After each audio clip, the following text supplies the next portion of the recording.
அனைவருக்கும் வணக்கம். All India civil service coaching centre சார்பாக யூபிஎஸ்சி ஃபவுண்டேஷன் கோர்ஸ் நமக்கு இப்போ போய்க்கிட்டு இருக்கு.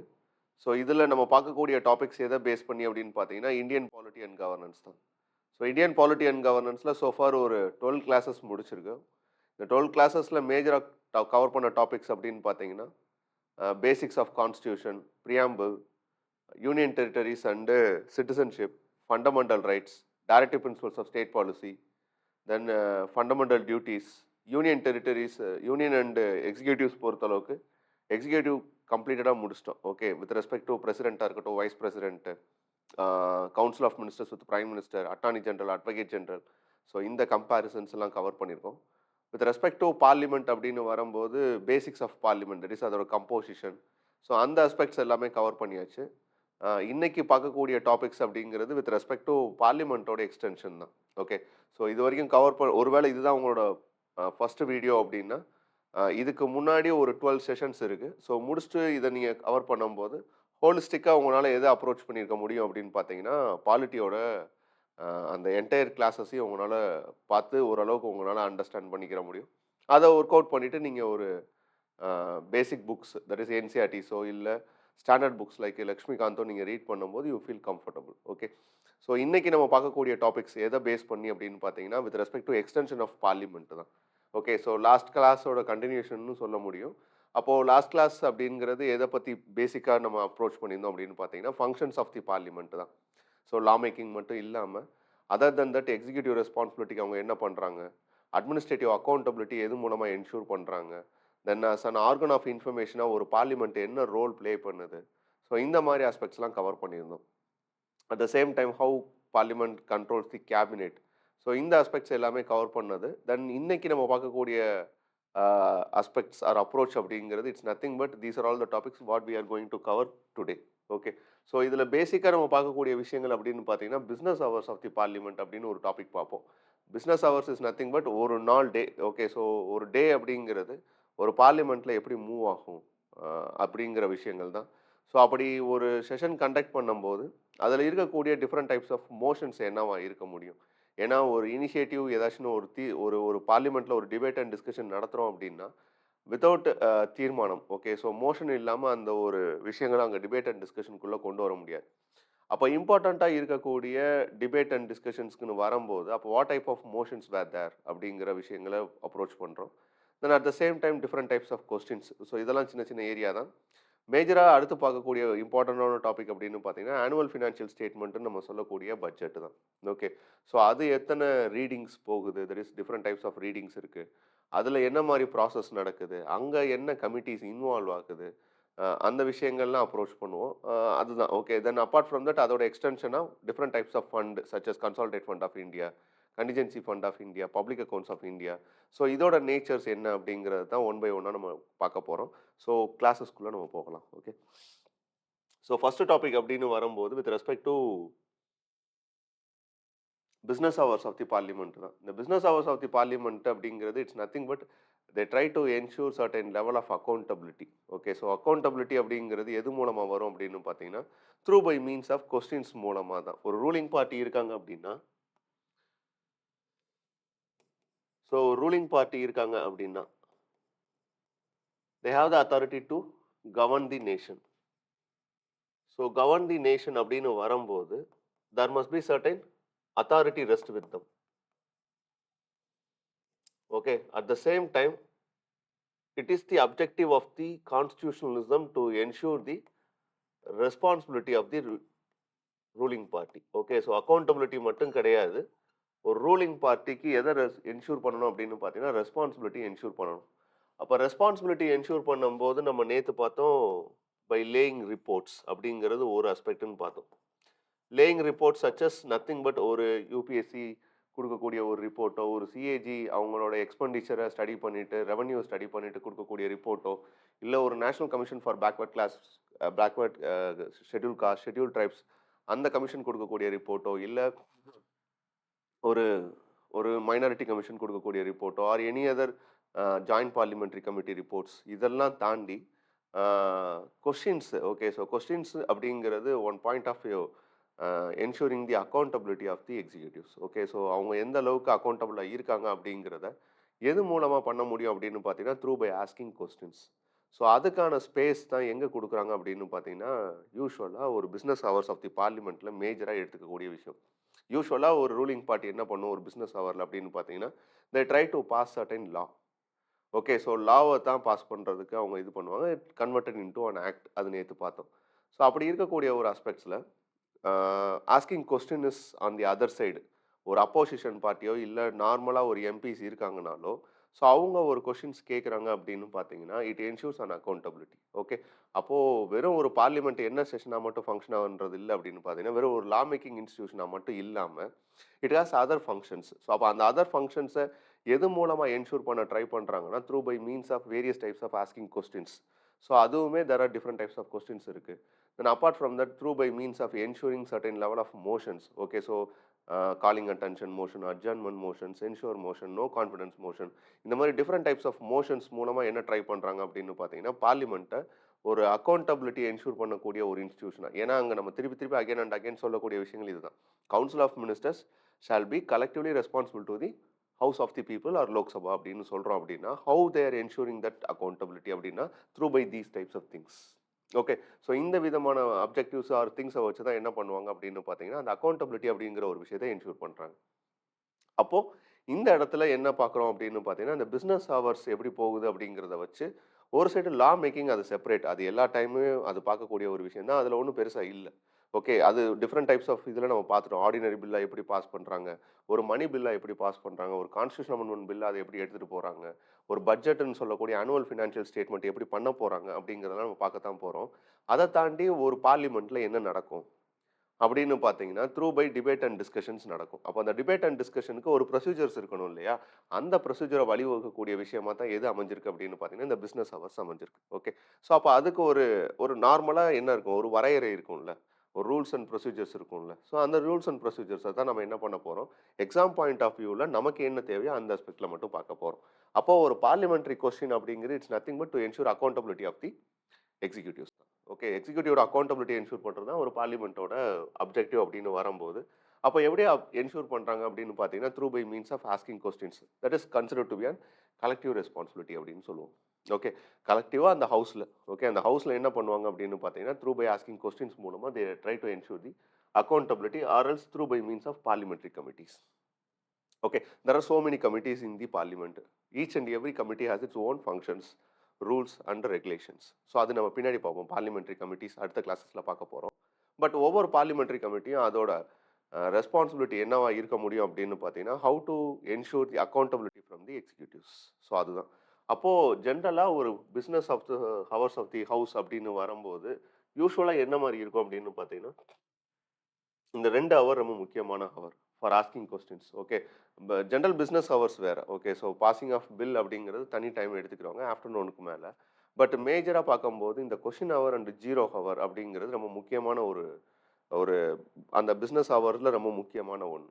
இந்த கொஸ்டின் ஹவர் அப்படிங்கிறது எக்ஸ்க்ளூசிவா எதுக்காக வச்சிருப்பாங்க அப்படின்னு பார்த்தீங்கன்னா, டு ஆஸ்க் கொஸ்டின்ஸ் தான். ஓகே. ஸோ இது ஒரு பார்லிமெண்டரி சிட்டிங்ல every first hour. So first day of the first hour every hour ஒரு நாள் ஆரம்பிக்கும் போது ஓகே 11:00 ஸ்டார்ட் ஆகுதுன்னு வச்சுக்கோங்களேன். அந்த 11 to 12 1 ஹவர் எதுக்கானது அப்படின்னு பார்த்தீங்கன்னா, இந்த பார்லிமெண்டரி சிட்டிங்ல ஆஸ்கிங் கொஸ்டின்ஸ் தான் இதோட major objective. Okay. So questions யாருக்கு அகேன்ஸ்டா இருக்கும் அப்படின்னு பார்த்தீங்கன்னா, மினிஸ்டர்ஸ்க்கு அகேன்ஸ்டா இருக்கும். ஓகே. ஸோ யார் கேட்க முடியும் அப்படின்னு பார்த்தீங்கன்னா, அப்போசிஷன் பார்ட்டிஸ் கொஸ்டின் பண்ணுவாங்க. நீங்க பார்த்துருப்பீங்க நிறைய டிபேட் அண்ட் டிஸ்கஷன்ஸ். அப்போ அதுல ஃபர்ஸ்ட் ஹவர் ஆஃப் தி ஒரு பார்லிமெண்டரி செஷன் என்னவா இருக்கும் அப்படின்னு பார்த்தீங்கன்னா, கொஸ்டின் ஹவரா தான் இருக்கும். இந்த கொஸ்டின் ஹவர்ல யூசுவலா என்ன பண்ணுவாங்க அப்படின்னு பார்த்தீங்கன்னா, கொஸ்டின்ஸ் அகேன்ஸ்ட் தி மினிஸ்டர்ஸ் கேட்பாங்க. அதுக்கு மினிஸ்டர்ஸ் ஆன்சர் பண்ணணும். அது என்ன மாதிரி கொஸ்டின்ஸ் அப்படின்னா, அது டிஃபரெண்ட் டைப்ஸ் ஆஃப் கொஸ்டின்ஸ் இருக்கு.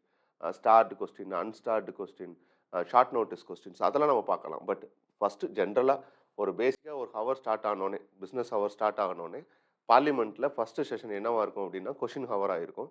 இந்த கொஸ்டின் ஹவர்ல என்ன பண்ணுவாங்க அப்படின்னு பார்த்தீங்கன்னா, opposition party they are asking questions against the ministers on the concern department. அந்த டிபார்ட்மெண்ட்டை நோக்கி ஒரு கொஸ்டின் வைப்பாங்க. அதுக்கு இவங்க ஆன்சர் பண்ணுவாங்க. ஸோ இதுதான் ஃபர்ஸ்ட் ஹவர்ல எப்பயுமே நடக்கும். இது எதுக்காக யூஸ் பண்ணப்படுது அப்படின்னு பார்த்தீங்கன்னா, to redress public grievances. Nothing but ஒரு அப்போசிஷன் பார்ட்டியா இருந்தாலும் சரி, ஒரு ரூலிங் பார்ட்டியா இருந்தாலும் சரி, they are representatives of the people தான். அப்போ பீப்புளோட ரெப்ரசன்டேட்டிவ்ஸ் அப்படின்னு வரும்போது, தே ஆர் ட்ரிகரிங் கொஸ்டின்ஸ் அப்படின்னா, it is part of the people's தான். அப்போ ஒரு கிரீவன்ஸ் ரெட்ரஸல் மெக்கானிசமா இது ஃபங்க்ஷன் ஆகுது அப்படின்னு சொல்ல முடியும். ஸோ கொஸ்டின் ஹவர் அப்படிங்கிறது ஃபர்ஸ்ட் ஹவர்ல. இந்த 0 ஹவர் அப்படிங்கிறது பிசினஸ் ஹவர்னு சொல்லுவோம் இல்லையா? ஸோ அந்த 12 to 1. ஸோ அந்த 12 to 1 என்ன அப்படின்னு பார்த்தீங்கன்னா, it is considered to be an 0 ஹவர்னு சொல்லுவோம். ஏன்னா 12:00 ஆரம்பிக்கும் இல்லையா? ஸோ அந்த 0 ஹவர் அப்படிங்கிறது இதுவும் கிட்டத்தட்ட ஒரே மாரி தான். ஸோ 0 ஹவர் என்ன அப்படின்னு பார்த்தீங்கன்னா, ரெகுலர் பிசினஸ் ஹவருக்கு இடையில தட் இஸ் அந்த 0 கொஸ்டின் ஹவருக்கும், அ ரெகுலர் பிசினஸ் ஹவருக்கும் நடுவுல இருக்கக்கூடிய அந்த 1 ஹவர் கேப்ப தான் என்னன்னு சொல்லுவோம் அப்படின்னு பார்த்தீங்கன்னா, 0 ஹவர் அப்படின்னு சொல்லுவோம். லைக் இது வந்து parliamentary convention. We are get it from the British பார்லிமெண்ட்ன்னு வச்சுக்கோங்களேன். But this thing is from the Indian innovation. Okay. So இந்த பர்ட்டிகுலர் 0 ஹவர் அப்படிங்கிறது ஒரு இந்தியன் இன்னோவேஷன். எப்போ இருந்து ப்ராக்டிஸ் பண்ணுறோம் அப்படின்னு பார்த்தீங்கன்னா, சின்ஸ் 1962. ஓகே. ஸோ 1962லேருந்து ப்ராக்டிஸ் பண்ணக்கூடிய ஒரு மெக்கானிசம் தான் இது. ஸோ இது வந்து பார்த்தீங்கன்னா, ஒரு லைக் ஒரு கொஷின் ஹவர் மாதிரி ஒரு ஃபார்மலான ஆஸ்பெக்ட்ஸில் இருக்குமான்னு கேட்டால் இல்லை. மோஸ்ட்லி இது என்னவா இருக்கும் அப்படின்னு பார்த்தீங்கன்னா, இன்ஃபார்மல் ஆஸ்பெக்ட்ஸில் தான் இருக்கும். இது இன்க்ளூடிங் ரூல்ஸ் ஆஃப் ப்ரொசீஜர்லையும் இது கிடையாது. Okay. So rules of procedures அப்படிங்கிறது லோக்சபாவுக்கு ஒரு ரூல்ஸ் ஆஃப் ப்ரொசீஜர் இருக்குது, ராஜ்யசபாவுக்கு ஒரு ரூல்ஸ் ஆஃப் ப்ரொசீஜர் இருக்குது. அதர் தென் கான்ஸ்டியூஷனை தாண்டி அதோட function day to day aspects இல்லை அதோட இன்டர்னல் மேட்டர்ஸ் இருக்கும் இல்லையா? இந்த இன்டர்னல் மேட்டர் ஃபங்க்ஷன்ஸ் எல்லாத்தையுமே எதில் எக்ஸ்க்ளூசிவாக டிக்டேட் ஆர் டிஃபைன் பண்ணியிருப்பாங்க அப்படின்னு பார்த்தீங்கன்னா, ரூல்ஸ் ஆஃப் ப்ரொசீஜரில் பண்ணியிருப்பாங்க. அப்படி இருக்கிற ஒரு விஷயத்தில் இந்த 0 ஹவர் அப்படிங்கிறது இருக்காது. ஓகே. ரூல்ஸ் ஆஃப் ப்ரொசீஜரில் இருக்காது. அப்போ question hour, 0 hour, normal business hour ஒன்று இருக்கும். ஓகே. ஸோ இதுதான் அந்த பிஸ்னஸ் ஹவர்ஸ் ஆஃப் தி பார்லிமெண்ட்டில் பார்க்கும்போது. ஸோ இந்த கொஷின் ஹவருக்கும் 0 ஹவருக்கும் உள்ள டிஃப்ரென்சஸ் மட்டும் பார்த்து வச்சுக்கோங்க. ஒன்று இது ரூல்ஸ் ஆஃப் ப்ரொசீஜரில் இருக்கும். இன்னொன்று ரூல்ஸ் ஆஃப் ப்ரொசீஜரில் இருக்காது. இது ஃபர்ஸ்ட் செஷனு, இது செகண்ட் செஷன். இது இந்த மீன் டைம் கண்டக்ட் பண்ணக்கூடிய செஷனு. இங்கேயும் யாரை கொஷின் பண்ணுவாங்கன்னா, மினிஸ்டர்ஸை தான் கொஷின் பண்ணுவாங்க. பட் இது கொஞ்சம் கம்பேரிட்டிவ்லி ஃபார்மலாக இருக்கும். பட் இந்த விஷயம் இன்ஃபார்மலாக இருக்கும். ஓகே. ஸோ இந்த 2 ஹவர் நம்ம முக்கியமான ஒன்று. நான் முக்கியமான இந்த சின்ன சின்ன டாபிக்ஸ் மட்டும் எடுத்துகிட்டு போயிடலாம். ஓகே. அடுத்து பார்த்தீங்கன்னா, வேரியஸ் கைண்ட்ஸ் ஆஃப் மோஷன். இது ரொம்ப முக்கியம்.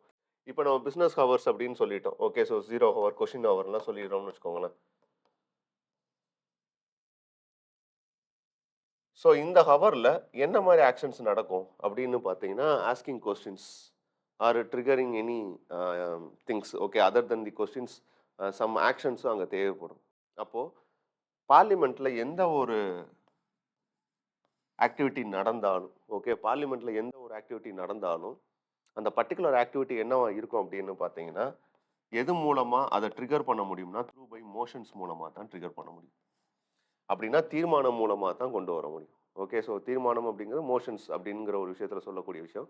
ஸோ அது மூலமா தான் உங்களால என்ன பண்ண முடியும்னா, each and every actions of the பார்லிமெண்ட்ட உங்களால எடுத்துட்டு போக முடியும். அப்போ டிஃபரெண்ட் டைப்ஸ் ஆஃப் மோஷன்ஸ்ல ரொம்ப முக்கியமான மோஷன்ஸ் மட்டும் என்னன்னு பார்த்துக்கலாம். அதுல ஃபர்ஸ்ட் நம்ம டிஸ்கஸ் பண்ண வேண்டிய விஷயம் அப்படின்னு பார்த்தீங்கன்னா, no confidence motion. No confidence motion அப்படிங்கிறது இட்ஸ் நத்திங் பட் நம்பிக்கையில்லா தீர்மானம் அப்படின்னு சொல்லுவாங்க. நம்பிக்கையில்லா தீர்மானம் அப்படிங்கிறது யாருக்கு அகேன்ஸ்டா பண்ணுவாங்க அப்படின்னு பார்த்தீங்கன்னா, ரூலிங் பார்ட்டிக்கு அகேன்ஸ்டா. ஸோ ரூலிங் பார்ட்டியோட மெஜாரிட்டி அப்படிங்கிறது ஒரு ஹவுஸில் எவ்வளோ இருக்கணும் அப்படின்னு பார்த்தீங்கன்னா 50+1 அப்சல்யூட் மெஜாரிட்டி அப்படின்னு சொல்லுவாங்க. That is total house of the strength. Okay. House of the ஸ்ட்ரென்த்தில் ஹாஃப் ஆஃப் த ஸ்ட்ரென்த் எதில் இருக்கணும் அப்படின்னு பார்த்தீங்கன்னா ரூலிங் பார்ட்டி இருக்கணும். ஆர்எல்ஸ் கோயலிஷன் பார்ட்டியாக கூட அது ஃபார்ம் ஆயிருக்கலாம். இன்கேஸ் ஒருவேளை அந்த ரூலிங் பார்ட்டி மெஜாரிட்டி இல்லை அப்படின்னு சொல்லி அப்போசிஷன் பார்ட்டி ஃபீல் பண்ணுறாங்க அப்படின்னா, சம்வேர் அவங்க ஏதோ ஒரு இஷ்யூஸில் என்னவாகுதுன்னா, அங்கே ரூலிங் பார்ட்டிக்கு ரெக்வயர்ட் மெஜாரிட்டி இல்லை அப்படிங்கிற மாதிரி ஒரு இஷ்யூ அவங்கள அட்ரஸ் பண்ணுறாங்க. இல்லை சம்டைம்ஸ் ஈவன் எதிர்ப்பு தெரிவிக்கணும்னா கூட இந்த நோ கான்ஃபிடன்ஸ் மோஷனை கொண்டு வருவாங்க அப்போசிஷன் பார்ட்டி. இந்த நோ கான்ஃபிடன்ஸ் மோஷன் அப்படிங்கிறது நம்பிக்கையில்லா தீர்மானம்.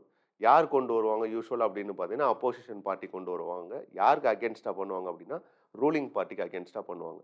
எதுக்காக அப்படின்னு பார்த்தீங்கன்னா, ரொம்ப சிம்பிள். ஆர்டிகல் 75 என்ன சொல்லுது?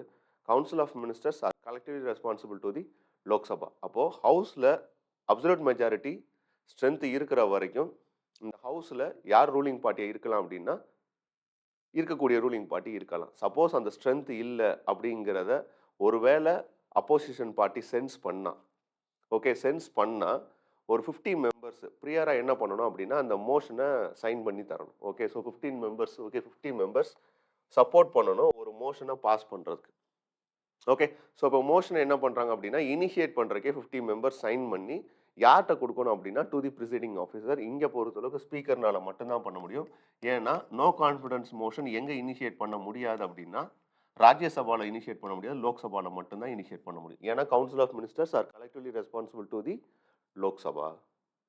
அப்போ இந்த இடத்துல லோக்சபாவுக்கு மட்டும்தான் அதை இனிஷியேட் பண்ணக்கூடிய பவர் இருக்கு. அப்போ லோக்சபா ஸ்பீக்கர் என்ன பண்ணுவார் அப்படின்னா, இது அவரோட டிஸ்கிரிஷனரி பவர் தான். ஓகே, அந்த நோ கான்ஃபிடன்ஸ் மோஷனை ஃபாலோ பண்ணலாமா, இல்லை அதை நல்லிஃபை பண்ணிடலாமா அப்படிங்கிறது. ஒருவேளை அப்படி ஃபாலோ பண்ணா, okay, so speaker no confidence மோஷனை ஹவுஸில் இனிஷியேட் பண்ணார் அப்படின்னா, அந்த இடத்துல what type of majority required அப்படின்னு பார்த்தீங்கன்னா, அப்சல்யூட் மெஜாரிட்டியோட எதை ப்ரூவ் பண்ணணும் அப்படின்னா, ரூலிங் பார்ட்டி அவங்களோட மெஜாரிட்டியை ப்ரூவ் பண்ணணும். ஓகே, ஸோ இது நோ கான்ஃபிடன்ஸ் மோஷன், நம்பிக்கையில்லா தீர்மானம். ஒரு ஆட்சியை கலைக்கிறதுக்கான சோர்ஸ் எதுன்னு பார்த்தீங்கன்னா, இந்த நோ கான்ஃபிடன்ஸ் மோஷன். ஓகே, ஒரு ஹவுஸில் மெஜாரிட்டி இல்லை அப்படின்னு ஃபீல் பண்ணாங்க அப்படின்னா, அதை கொண்டு வர்றதுக்காக கொண்டு வரதா இந்த நோ கான்ஃபிடன்ஸ் மோஷன் அப்படிங்கிறது. ஓகே, ஸோ இப்போ ரீசெண்டாக நடந்துச்சா அப்படின்னு பார்த்தீங்கன்னா, இந்த எலெக்ஷனுக்கு முன்னாடி 17th லோக்சபாவில் ஒரு எதிர்ப்பை தெரிவிக்கிறதுக்காண்டி என்ன பண்ணாங்க அப்படின்னு பார்த்தீங்கன்னா, அப்போசிஷன் பார்ட்டி ரூலிங் பார்ட்டிக்கு அகேன்ஸ்டாக என்ன பண்ணாங்கன்னா, நோ கான்ஃபிடன்ஸ் மோஷனை கொண்டு வந்தாங்க. ஸோ அது எல்லா நேரமும் ஆட்சியை கவிழ்க்கிறதுக்கான ஒரு சோர்ஸாக இருக்குமான்னு கேட்டால் இல்லை. இப்போ நடந்துக்கிட்டு இருக்கக்கூடிய ஒரு ஆட்சி மேலே ஒரு அதிருப்தி இருந்தால் அதை வெளிப்படுத்துகிற விதமாகவும் இந்த நோ கான்ஃபிடன்ஸ் மோஷனை சம்டைம்ஸ் என்ன கொண்டு வருவாங்க அப்படின்னு பார்த்தீங்கன்னா, அப்போசிஷன் பார்ட்டி கொண்டு வருவாங்க. இது with respect to know confidence motion. Okay, இந்த அட்ஜர்ன்மெண்ட் மோஷன் அப்படிங்கிறது இன்னொரு முக்கியமான விஷயம். இந்த அட்ஜர்ன்மெண்ட் மோஷன் அப்படிங்கிறது என்ன அப்படின்னு பார்த்தீங்கன்னா, முக்கியமான ஏதாச்சும் ஒரு அர்ஜென்ட் பப்ளிக் மேட்டர் இருக்குது அப்படின்னு பார்த்தீங்கன்னா, நார்மல் பிஸ்னஸ் ஹவர்ஸில் என்ன போய்கிட்டு இருக்கும், ஒரு ஒரு பில் பாஸ் பண்ணுறதுக்கான டிபேட் அண்ட் டிஸ்கஷன்ஸ் போய்கிட்டு இருக்கலாம். அதை தாண்டி ஏதோ ஒரு அர்ஜென்ட்டான பப்ளிக் இம்பார்ட்டன்ஸ் ஏதோ ஒன்று வருது அப்படிங்கிற பட்சத்தில் அதை பற்றின டிஸ்கஷனை நம்ம ஸ்டார்ட் பண்ணணும். எதை தள்ளி வச்சுட்டு அப்படின்னா, நார்மல் பிஸ்னஸ் ஹவரை தள்ளி வச்சுட்டு ஒரு முக்கியமான விஷயத்தை நம்ம பற்றி டிஸ்கஸ் பண்ணணும் அப்படின்னா, அதுக்கு என்ன மோஷன் கொண்டு வருவாங்க அப்படின்னு பார்த்தீங்கன்னா, அட்ஜர்ன்மெண்ட் மோஷன் கொண்டு வருவாங்க. இந்த அட்ஜர்ன்மெண்ட் மோஷனை பொறுத்தளவுக்கு எதுக்காக அப்படின்னு பார்த்தீங்கன்னா, அர்ஜென்ட் பப்ளிக் இம்பார்ட்டன்ஸ்க்காக தான். ஓகே, இதையும் எத்தனை பேர் சப்போர்ட் பண்ணி இந்த மோஷன் இனிஷியேட் பண்ணணும்னா, இதுக்கும் 50 மெம்பர்ஸ் தான். ஓகே, இது எதை அஃபெக்ட் பண்ணும், ரெகுலர் பிஸ்னஸ் ஹவர்ஸை அஃபெக்ட் பண்ணும். ஸோ யூஸ்வலாக என்ன பண்ணுவாங்கன்னா, இந்த 4:30 to 6:30, ஸோ அந்த டைம் பீரியடை எதுக்கு யூஸ் பண்ணிக்கிடுவாங்க அப்படின்னு பார்த்தீங்கன்னா, இந்த அட்ஜர்ன்மெண்ட் மோஷனை கொண்டு வரதுக்காக யூஸ் பண்ணுவாங்க. ஸோ யூஸ்வலாக 4 to 6:30 PM. Okay, so it has to be agreed by the speaker. இதுவும் ஸ்பீக்கர் அக்ரி பண்ணா தான். ஏன்னா ஸ்பீக்கர் தான் final authority with respect to interpretation of the constitution as well as rules of the procedure. Okay, so rules of the ப்ரொசீஜரையும் பொறுத்தளவுக்கு எது deciding பண்ணணும் அப்படின்னா, டிசைடிங் அத்தாரிட்டி அப்படின்னு பார்த்தீங்கன்னா ஸ்பீக்கர் தான். கான்ஸ்டியூஷனில் இருக்கக்கூடிய இன்டர்பிரேஷன்ஸையும் டிஸ்கஸ் பண்ணுறது யாருன்னா ஸ்பீக்கர் தான். அப்போ ஸ்பீக்கரோட அப்ரூவல் இந்த இடத்துலையும் முக்கியம். ஓகே, ஸோ இது எங்கே பண்ண முடியாது அப்படின்னா, இந்த அட்ஜர்ன்மெண்ட் மோஷன் எங்கே பண்ண முடியாது அப்படின்னு பார்த்தீங்கன்னா, ராஜ்யசபாவில் பண்ண முடியாது. ஏன்னா இந்த அட்ஜர்ன்மெண்ட் மோஷன் சம்டைம்ஸ் சென்ஷர் மோஷனை இனிஷியேட் பண்ணும். சென்ஷர் மோஷன்னா கண்டன தீர்மானத்தை கொண்டு வரும். கண்டன தீர்மானம் அப்படிங்கிறது இங்கேயும் யாருக்கு அத்தாரிட்டி இருக்குது அப்படின்னு பார்த்தீங்கன்னா, ஹவுஸ் ஆஃப் த பீப்புளுக்கு தான் இருக்கோ தவிர ராஜ்யசபாவுக்கு அது கிடையாது, கவுன்சில் ஆஃப் ஸ்டேட்ஸுக்கு கிடையாது. ஏன்னா பீப்புளோட மேண்டேட் எங்கே இருக்குது அப்படின்னு பார்த்தீங்கன்னா, ஹவுஸ் ஆஃப் த பீப்புளில் தான் இருக்குது. அப்போது இந்த அட்ஜர்ன்மெண்ட் மோஷனை எங்கே கொண்டு வர முடியாது அப்படின்னு பார்த்தீங்கன்னா, ராஜ்யசபாவில் கொண்டு வர முடியாது. ஏன் அப்படின்னா, அட்ஜர்ன்மெண்ட் மோஷன் சம்டைம்ஸ் சென்ஷர் மோஷனை இனிஷியேட் பண்ணும். இந்த சென்ஷர் மோஷன் அப்படிங்கிறது இட்ஸ் நத்திங் பட் கண்டன தீர்மானம் தான். ஓகே, ஸோ கண்டன தீர்மானம் அப்படிங்கிறது ஒரு விதமான ஒரு எதிர்ப்பை தெரிவிக்கக்கூடிய விஷயமா இருக்கும். பட் இதில் இன்னொரு பியூட்டி என்ன அப்படின்னு பார்த்தீங்கன்னா, சென்ஷர் மோஷன் கிரியேட் பண்ணது எதுக்குன்னு பார்த்தீங்கன்னா, லோக்சபா ராஜ்யசபா ரெண்டுலையும் பண்ணுறதுக்கு. பட் அட்ஜர்ன்மெண்ட் மோஷன் ஒன்லி எங்கே மட்டும்தான் பண்ண முடியும், லோக்சபாவில் மட்டும்தான் பண்ண முடியும். அந்த அர்ஜென்ட் பப்ளிக் இம்பார்ட்டன்ஸை டிஸ்கஸ் பண்ணுறதுக்கான ஸ்பேஸ் யார் கொடுத்துருக்காங்க அப்படின்னு பார்த்தீங்கன்னா, to the Lok Sabha with respect to adjournment motion. அதுக்காக ராஜ்யசபாவுக்கு எந்த விதமான இந்த அர்ஜென்ட் பப்ளிக் இம்பார்ட்டன்ட் மேட்டர்ஸை டிஸ்கஸ் பண்ணுறதுக்கான ஸ்கோப் இல்லையான்னு கேட்டால் இருக்குது. ஓகே, அதுக்குன்னு சில மோஷன்ஸ் இருக்குது. பட் அட்ஜர்ன்மெண்ட் மோஷனை பொறுத்தளவுக்கு இது எங்கே இனிஷியேட் பண்ணுவாங்க அப்படின்னா, ஒன்லி இன் தி லோக்சபா தான் இனிஷியேட் பண்ணுவாங்க. யார் இனிஷியேட் பண்ணணும்னா, எனி மெம்பர்ஸ் 50 மெம்பர்ஸ் சைன் பண்ணால் போதும். அந்த particular urgent public important matters அதை டிசைட் பண்ணிட்டாங்கன்னா இனிஷியேட் பண்ணலாம். ஆனால் அதை டிஸ்கஸ் பண்ணலாமா வேணாமா அப்படிங்கிற டிசைட் பண்ணுறது யார் தான், ஸ்பீக்கரு. ஸோ அப்படி டிசைட் பண்ணும்போது அதுக்கு அகேன்ஸ்டாக ஒரு வேளை என்ன பண்ணலாம் அப்படின்னு பார்த்தீங்கன்னா, சென்ஷர் மோஷன் இனிஷியேட் பண்ணலாம். ஸோ கண்டன தீர்மானத்தை இனிஷியேட் பண்ணலாம். அப்படி பண்ணும்போது என்னவாகும் அப்படின்னு பார்த்தீங்கன்னா, இந்த இடத்துல ஒரு அதிருப்தி அவ்வளோதான். ஓகே, ஒரு எதிர்ப்பை தெரிவிக்கிறோம் அப்படிங்கிறது தான். Like adjournment motion, that is no confidence motion மாதிரி இந்த அட்ஜர்ன்மெண்ட் மோஷன் பாஸ் ஆச்சு அப்படின்னா, அதனால என்ன ஆகிறதுக்கான ஸ்கோப் இல்லை, ஆட்சி கலைக்கிறதுக்கான ஸ்கோப் இல்லை. ஓகே, ஸோ அதுக்கான ஒரு ப்ரொசீஜர் இல்லை. இது ஜஸ்ட் ஒரு பப்ளிக் அட்டென்ஷனை கொண்டு வரணும் அப்படிங்கிறதுக்காண்டி இனிஷியேட் பண்ணுறது தான். இந்த சென்ஷோர் மோஷன் அப்படிங்கிறது இட்ஸ் நத்திங் பட் இதுவும் எதுக்கு அகேன்ஸ்டாக பண்ணுறது தான், கவர்மெண்ட்டுக்கு அகேன்ஸ்டாக பண்ணுறது தான். ஓகே. ஸோ அது இண்டிவிஜுவல் மினிஸ்டர்ஸா இருக்கலாம், இல்ல குரூப் ஆஃப் மினிஸ்டர்ஸா இருக்கலாம், ஆர் அந்த மினிஸ்டர்ஸ் கொண்டு வரக்கூடிய சம் டைரக்ஷன்ஸாவும் இருக்கலாம். ஸோ பர்ட்டிகுலரா ஓகே. ஸோ நோ கான்ஃபிடன்ஸ் மோஷன பொறுத்தளவுக்கு நீங்க என்ன சொல்லிட முடியாது அப்டின்னா, காரணம் சொல்லணுங்கிற அவசியம் கிடையாது.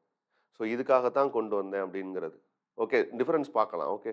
பட் சென்ஷர் மோஷன பொறுத்தளவுக்கு நான் இதுக்காகத்தான் கொண்டு வந்தேன். இந்த பர்ட்டிகுலர் மினிஸ்டர தான் நான் கொஸ்டின் பண்ண விரும்புறேன். அப்படின்னு சொல்லி உங்களால என்ன பண்ண முடியும் அப்படின்னு பார்த்தீங்கன்னா, கொஸ்டின் பண்ண முடியும். ஓகே. ஸோ சென்ஷர் மோஷனுக்கும், நோ கான்ஃபிடன்ஸ் மோஷனுக்கும் நம்ம டிஃபரன்ஸ் பார்க்கலாம். பட் ரொம்ப பேசிக்கா தெரிஞ்சுக்க வேண்டிய விஷயம் இதுதான். ஓகே. ஸோ சென்ஷர் மோஷன பொறுத்தளவுக்கு என்ன அப்படின்னு பார்த்தீங்கன்னா, ஒரு பர்ட்டிகுலர் மினிஸ்டர் மேலயும் கொண்டு வர முடியும். அவங்க எடுக்கக்கூடிய டைரக்ஷன் மேலயும் கொண்டு வர முடியும். இல்ல சம் குரூப் ஆஃப் மினிஸ்டர்ஸ மட்டும் நான் டார்கெட் பண்ணி அவங்களுக்கு அகைன்ஸ்ட்டா இத நான் மோஷன இனிஷியேட் பண்றேன்னும் இனிஷியேட் பண்ண முடியும். இது என்ன நத்திங் பட் ஒரு பப்ளிக் இம்பார்ட்டன்ஸ கொண்டு வரக்கூடிய விஷயம் தான். ஓகே. ஸோ ஒரு ஒரு அதிருப்திய நீங்க சொசைட்டில கிரியேட் பண்ணணும். இன் சென்ஸ் ரூலிங் பார்ட்டி ஏதோ ஒரு விஷயத்த தப்பா பண்ணிக்கிட்டு இருக்காங்க அப்படின்னா, இந்த மாரி மோஷன்ஸ என்ன பண்ணுவாங்கன்னா, இனிஷியேட் பண்ண ட்ரை பண்ணுவாங்க. அப்ப சென்சார் மோஷன் என்ன பண்ணலாம்? பார்லிமென்ட்ல தான் பண்ணுவாங்க. யார் பண்ணுவா? It is moved by the opposition against the specific policy of the government or against the minister or against the whole council of ministers. Okay. Censure மோஷன பொறுத்தவரைக்கும் it can be exercised in both Lok Sabha as well as Rajya Sabha. ஏன் ராஜ்யசபாவுக்கு இந்த rights குடுக்குறாங்க அப்படின்னா, இதனால என்ன ஆக போறது கிடையாது. ஆட்சி கலைக்கிறதுக்கான எந்த ஸ்கோப்பும் இல்ல. ஓகே. ஜஸ்ட் என்ன பண்றீங்க, உங்களோட அதிருப்திய தான் தெரிவிக்கிறீங்களே தவிர, லைக் நோ கான்ஃபிடன்ஸ் மோஷன் மாரி ஆட்சிய கலைச்சுட்டு புதுசா ஒரு எலக்ஷன் வச்சு, அதுக்கப்புறம் ஒரு ரூலிங் பார்ட்டிய எலெக்ட் பண்ணணும் அப்படிங்கிற அவசியம் கிடையாது. அந்த பவர் யாருக்கு குடுக்குறாங்க? எக்ஸ்க்ளூசிவா டூ தி லோக்சபா. ஓகே. இப்போ difference between the Lok Sabha and Rajya Sabha that is sorry censure motion and no confidence motion பார்த்தரலாம். ஸோ சென்சார் மோஷன பொறுத்தளவுக்கு you have to mention the reasons. So காரணம் சொல்லியே ஆகணும்டா. ஓகே. ஸோ காரணம் சொல்லியே ஆகணும்னா, என்ன பர்ப்பஸ்க்காண்டி இந்த சென்சார் மோஷன நான் எடுத்துட்டு வந்தேன் அப்படிங்கிற காரணம் சொல்லணும். பர்ட்டிகுலரா ஒரு ஆக்ட் கொண்டு வந்திருக்காங்க அப்படின்னா, இந்த ஆக்ட்ல எனக்கு சில புரோவிஷன்ஸ்ல சில அதிருப்திகள் இருக்கு. அத நான் தெரிவிக்கிறதுக்காண்டி இந்த மோஷன் இனிஷியேட் பண்றேன்னு சொல்லுவாங்க. ஓகே. இந்த சைடு பார்த்தா அப்படி கிடையாது. இந்த இடத்துல எந்த ரீசனுமே நீங்க என்ன சொல்லணுங்கிற அவசியம் கிடையாது. நோ கான்ஃபிடன்ஸ் மோஷனுக்கு சொல்லணுங்கிற அவசியம் கிடையாது. ஓகே. ஒரு சென்சார் மோஷன் பாஸ் பண்றதுனால என்ன பாதிப்பு அடைய போறாங்க அப்படின்னு பார்த்தீங்கன்னா, பெருசா ஒண்ணும் கிடையாது. இது என்னன்னா, ஒரு ஒரு விதமான ஒரு ஒரு ஒரு பனிஷ்மென்ட்ன்னு வச்சுக்கோங்களேன். அடாமினேஷன் சொல்லுவோம் இல்லையா? ஸோ ஜஸ்ட் அவங்க மேல ஒரு அதிருப்திய தெரிவிக்கக்கூடிய விஷயமா தான் இது இருக்கும். ரொம்ப பெருசா இது ஒரு பாதிப்பையும் ரூலிங் பார்ட்டிக்கு ஹவுஸ்ல ஏற்படுத்தாது. பட் சொசைட்டில பெரிய இம்பாக்ட்ட கிரியேட் பண்ணும். ஓகே. வேரஸ் நோ கான்ஃபிடன்ஸ் மோஷன பொறுத்தளவுக்கு பாஸ் பண்ணிட்டாங்க அப்படின்னா, என்டையர் கவுன்சில் ஆஃப் மினிஸ்டர்ஸும் கம்ப்ளீட்டா காலி. ஸோ அப்போ சென்ஷூர் மோஷன பொறுத்தளவுக்கு ஒரு இண்டிவிஜுவல் மினிஸ்டர் மேலயோ, இல்ல கவுன்சில் ஆஃப் மினிஸ்டர்ஸ் மேலயோ, இல்ல ஒரு குரூப் ஆஃப் மினிஸ்டர்ஸ் மேலயோ பண்ணலாம். ஆனா லோக்சபால நோ கான்ஃபிடன்ஸ் மோஷன் பொறுத்தளவுக்கு அது என்டையரா ஹவுஸோட மொத்த கவுன்சில் ஆஃப் மினிஸ்டர்ஸையும் சேர்த்து பண்ற ஒரு ப்ரொவிஷன் தான். ஓகே. ஸோ அது போக it is moved for censuring the council of ministers for specific policies. It is moved கான்ஃபிடன்ஸை என்ஷூர் பண்றதுக்காக தான். இதுல எந்த விதமான இம்பாக்டும் கிரியேட் பண்ண போறது கிடையாது. இது பாஸ் ஆச்சுன்னா, ஒருவேளை மினிஸ்டர் ரிசைன் பண்ணணுமா? அதுவும் கிடையாது. ஓகே. ஆனா இங்க கம்ப்ளீட்டா என்ன பண்ணி ஆகணும் அப்படின்னு பார்த்தீங்கன்னா, ரிசைன் பண்ணி தான் ஆகணும். ஓகே. ஸோ இது சென்ஷூர்டு தட் இஸ் இது 2மே இதுதான். ஓகே. இந்த டேபுலர் காலம் எல்லாமே நான் சொல்ற விஷயங்கள தான் சொல்லுது. பட் படிக்கும்போது உங்களுக்கு ஒரு ஐடியா கிடைக்கும். ஓகே. அப்போ சென்ஷூர் மோஷன் அப்படிங்கிறது யாருக்கு அகைன்ஸ்ட்டா பண்ணலாம் அப்படின்னு பார்த்தீங்கன்னா, ஒரு இண்டிவிஜுவல் மினிஸ்டர்ஸ்க்கு அகைன்ஸ்ட்டா பண்ணலாம். ஆர் எல்ஸ் கவுன்சில் ஆஃப் மினிஸ்டர்ஸ்க்கு அகைன்ஸ்ட்டா பண்ணலாம். இல்ல ஒரு பர்ட்டிகுலர் மினிஸ்ட்ரி கொண்டு வந்த ஒரு டைரக்ஷனுக்கு அகைன்ஸ்ட்டாவும் பண்ணலாம். நோ கான்ஃபிடன்ஸ் மோஷன பொறுத்தளவுக்கு irrespective of anyone. Okay. Council of ministers entire மெம்பர்ஸையும் டார்கெட் பண்ணுவது. ஸோ இங்க சென்ஷூர் மோஷன பொறுத்தளவுக்கு நீங்க ரீசன் சொல்லணும். பட் நோ கான்ஃபிடன்ஸ் மோஷன பொறுத்தளவுக்கு ரீசன் சொல்லணுங்கிற அவசியம் இல்ல. சென்ஷர் மோஷன் பாஸ் ஆச்சுன்னா, ஒரு இண்டிவிஜுவல் மினிஸ்டரோ, கவுன்சில் ஆஃப் மினிஸ்டர்ஸோ ரிசைன் பண்ணணுங்கிற அவசியம் இல்ல. ஆனா நோ கான்ஃபிடன்ஸ் மோஷன் பாஸ் ஆச்சு அப்படின்னா, என்டையர் கவுன்சில் ஆஃப் மினிஸ்டர்ஸும் ரிசைன் பண்ணி தான் ஆகணும். ஸோ இங்கேயும் ஸ்பீக்கரோட டிஸ்கிரிஷனரி தான். இங்கேயும் ஸ்பீக்கரோட டிஸ்கிரிஷனரி தான். அடுத்து பார்த்தீங்க அப்படின்னா, இது எது நோ கான்ஃபிடன்ஸ் மோஷன் லோக்சபால மட்டும் தான் இனிஷியேட் பண்ண முடியும். வேரஸ் சென்ஷூர் மோஷன பொறுத்தவரைக்கும் it can B initiated in both Lok Sabha as well as Rajya Sabha. Okay. So இது with respect to difference between the no confidence motion and சென்ஷூர் motion. So no confidence motion பார்த்துருக்கோம். அட்ஜார்ன்மென்ட் motions பார்த்துருக்கோம். அடுத்து பார்த்தீங்கன்னா, சென்ஷூர் மோஷன்ஸ் பார்த்துருக்கோம். அடுத்து முக்கியமானது அப்படின்னு பார்த்தீங்கன்னா, இதுதான் privilege motion. So privilege motion அப்படிங்கிறது it's nothing but certain privileges was given to the MPs of the parliament as well as MLAs under 105 Act. Sorry, Article 105. இந்த ஆர்டிகல் 105ல சொல்லியிருக்கக்கூடிய விஷயங்கள் என்ன அப்படின்னு பார்த்தீங்கன்னா, இந்த freedom of speech, freedom to publish. So இது எல்லாமே exclusive rights of the parliament MPs அப்படின்னு சொல்லுவோம். ஆர்டிகல் 105ல privileges for the member of the parliament அப்படின்னு சொல்லி பார்ப்போம். ஆர்டிகல் 105ல கொடுத்துருப்பாங்க. இது ஒரு என்னன்னு பார்த்தீங்கன்னா, ஒரு எக்ஸ்க்ளூசிவ் பவர்ன்னு சொல்லலாம். ஆர் எல்ஸ் ஒரு exclusive privilege to the MPs. Okay. So இந்த privilege in case if anyone violated means இந்த ப்ரிவிலேஜை வயலேட் பண்ணுறாங்க அப்படின்னா, தட் இஸ் அவங்களுக்குன்னு ஒரு ரீசனபிள் ரெஸ்ட்ரிக்ஷன் இருக்கும்ல. என்ன வேணாலும் பேசிட முடியாதுல்ல. ஸோ அப்போ ரீசனபிள் ரெஸ்ட்ரிக்ஷன்ஸுக்கு அகேன்ஸ்டாக ஒரு விஷயத்தை அவங்க பேசுகிறாங்க அப்படின்னா, அப்போ அந்த இடத்துல என்னன்னா பிரீச் ஆஃப் ப்ரிவிலேஜ் ஒன்று நடக்குது. ஓகே. ஸோ அப்போ அந்த பிரீச் ஆஃப் ப்ரிவிலேஜ் நடக்குது அப்படின்னா, அந்த இண்டிவிஜுவல் பர்சனுக்கு அகேன்ஸ்டாக அந்த பிரீச் ஆஃப் ப்ரிவிலேஜ் நடக்கும்போது கொண்டு வரக்கூடிய மோஷன் தான் ப்ரிவிலேஜ் மோஷன். ஓகே. ஸோ அப்போ ப்ரிவிலேஜ் மோஷன் அப்படிங்கிறது யாருக்கு அகேன்ஸ்டாக பண்ணுவாங்க அப்படின்னு பார்த்தீங்கன்னா, யூஸ்வலாக மினிஸ்டர்ஸ்க்கு அகேன்ஸ்டாக பண்ணுவாங்க. ஸோ ப்ரிவிலேஜ் ஏன்னா இப்போ ரீசெண்டாக என்ன பண்ணாங்க அப்படின்னு பார்த்தீங்கன்னா, பிரைம் மினிஸ்டருக்கு அகேன்ஸ்டாக அப்போசிஷன் பார்ட்டி இனிஷியேட் பண்ணாங்க. எதுக்காக அப்படின்னு பார்த்தீங்கன்னா, ஒரு பப்ளிக் மீட்டிங்கில் அப்போசிஷன் லீடர் ராகுல் காந்திக்கு அகேன்ஸ்டாக பிரைம் மினிஸ்டர் டிஃபமேட்ரியாக பேசினார் அப்படின்னு சொல்லி அவர் மேலே கொண்டு வர ட்ரை பண்ணாங்க. பட் அது அப்ரூவல் ஆகலை. ஓகே. பட் இந்த பிரீச் ஆஃப் ப்ரிவிலேஜ் யாருக்கு அகேன்ஸ்டாக மோஸ்ட்லி கொண்டு வருவாங்கன்னா, மினிஸ்டர்ஸ்க்கு அகேன்ஸ்டாக கொண்டு வருவாங்க. ஏன்னா அவங்க ஒரு வேளை ப்ரிவிலேஜஸை மீறி இருக்கலாம். ஈவன் இண்டிவிஜுவல் மெம்பர்ஸ்க்கு அகேன்ஸ்டாகவும் பண்ணுவாங்க.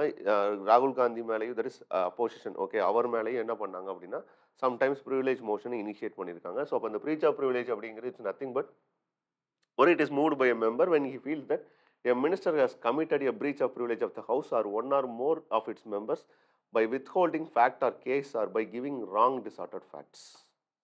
ஓகே. ஸோ இதுதான். அப்போது இந்த இடத்துல ப்ரிவிலேஜ் மோஷன் அப்படிங்கிறது இட்ஸ் நத்திங் பட் யார் ஒரு பர்சன் அவங்களுக்கு கொடுத்துருக்கக்கூடிய ப்ரிவிலேஜை ப்ரீச் பண்ணுறாங்களோ அந்த பர்சனுக்கு அகேன்ஸ்டாக இனிஷியேட் பண்ணுறது தான் breach of privilege or privilege motion அப்படின்னு சொல்கிறது.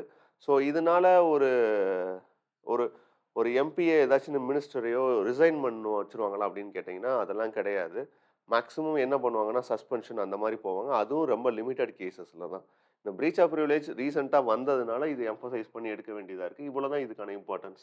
அடுத்து காலிங் அட்டென்ஷன் மோஷன் அப்படின்னு சொல்கிறது கிட்டத்தட்ட இது என்ன அப்படின்னு பார்த்தீங்கன்னா ஒரு அட்ஜார்ன்மெண்ட் மோஷன் மாதிரி தான் இதுவும். ஓகே. காலிங் அட்டென்ஷன் மோஷன் அப்படிங்கிறது ஒரு அட்ஜார்ன்மெண்ட் மோஷன் என்னவா இருக்கும், பப்ளிக் இம்பார்ட்டன்ஸுக்கு ஏதோ ஒரு அர்ஜென்ட்டான பப்ளிக் இம்பார்ட்டன்ஸ் தேவைப்படுது, அந்த பர்டிகுலர் டாப்பிக்கை பற்றி நம்ம ஹவுஸில் டிஸ்கஸ் பண்ணணும். நார்மல் பிஸ்னஸ் ஹவர்ஸை தள்ளி வச்சுட்டு நம்ம என்ன பண்ணலாம், அந்த பப்ளிக் இம்பார்ட்டன்ட் மேட்டரை டிஸ்கஸ் பண்ணலாம் அப்படிங்கிறதுக்காண்டி இனிஷியேட் கொண்டு வந்தது தான் இந்த அட்ஜார்ன்மெண்ட் மோஷன். இது எங்கே மட்டும்தான் இனிஷியேட் பண்ண முடிஞ்சு அப்படின்னு பார்த்தோம், லோக்சபாவில் மட்டும்தான் இனிஷியேட் பண்ண முடிஞ்சுன்னு பார்த்தோம். ஆனால் இந்த இடத்துல okay with respect to with respect to calling attention motion வரும்போது அதுவும் பப்ளிக் இம்பார்ட்டன்ஸு ஏதாச்சும் இருக்குது அப்படின்னா அதை பற்றி டிஸ்கஸ் பண்ணுறதுக்காக இனிஷியேட் பண்ணது தான். ஓகே. பட் அட்ஜார்ன்மெண்ட் மோஷனில் அந்த ஃபாலோடு பை சென்ஷூர் மோஷன் வரும் இல்லையா, அது இங்கே வராது. ஓகே. ஸோ அது போக இது கிட்டத்தட்ட என்ன அப்படின்னு பார்த்தீங்கன்னா எப்படி ஒரு 0 ஹவர் ஒரு இந்தியன் இன்னோவேஷன் சொன்னமோ அதே மாதிரி தான் இந்த காலிங் அட்டென்ஷன் மோஷன் இதுவும் ஒரு இந்தியன் இன்னோவேஷன் தான். பட் 0 ஹவருக்கும் காலிங் அட்டென்ஷன் மோஷனுக்கும் என்ன ஒரு வித்தியாசம் அப்படின்னு பார்த்தீங்கன்னா 0 ஹவர் ரூல்ஸ் ஆஃப் ப்ரொசீஜரில் கிடையாது. Whereas calling attention motion rules of ப்ரொசீஜரில் இருக்குது. அது போக ஒரு அட்ஜார்ன்மெண்ட் மோஷனுக்கும் சென்சர் மோஷனுக்கும் காலிங் அட்டென்ஷன் மோஷனுக்கு உள்ள டிஃப்ரென்ஸ் என்னன்னா அட்ஜார்ன்மெண்ட் மோஷன் எங்கே மட்டும்தான் பாஸ் பண்ண முடியும், லோக்சபாவில் மட்டும்தான் பாஸ் பண்ண முடியும். Sensor motion both Lok Sabha and Rajya Sabha. So அதுக்காக இனிஷியேட் பண்ணதான் இதுவும் அர்ஜென்ட் பப்ளிக் இம்பார்ட்டன்ஸை டிஸ்கஸ் பண்ணுறது தான் இந்தியன் இன்னோவேஷன் தான் 1954லேருந்து ப்ராக்டிஸ் பண்ணிக்கிட்டு இருக்கோம். ரூல்ஸ் ஆஃப் ப்ரொசீஜரில் இருக்கக்கூடிய ஒரு விஷயம் தான். ஓகே.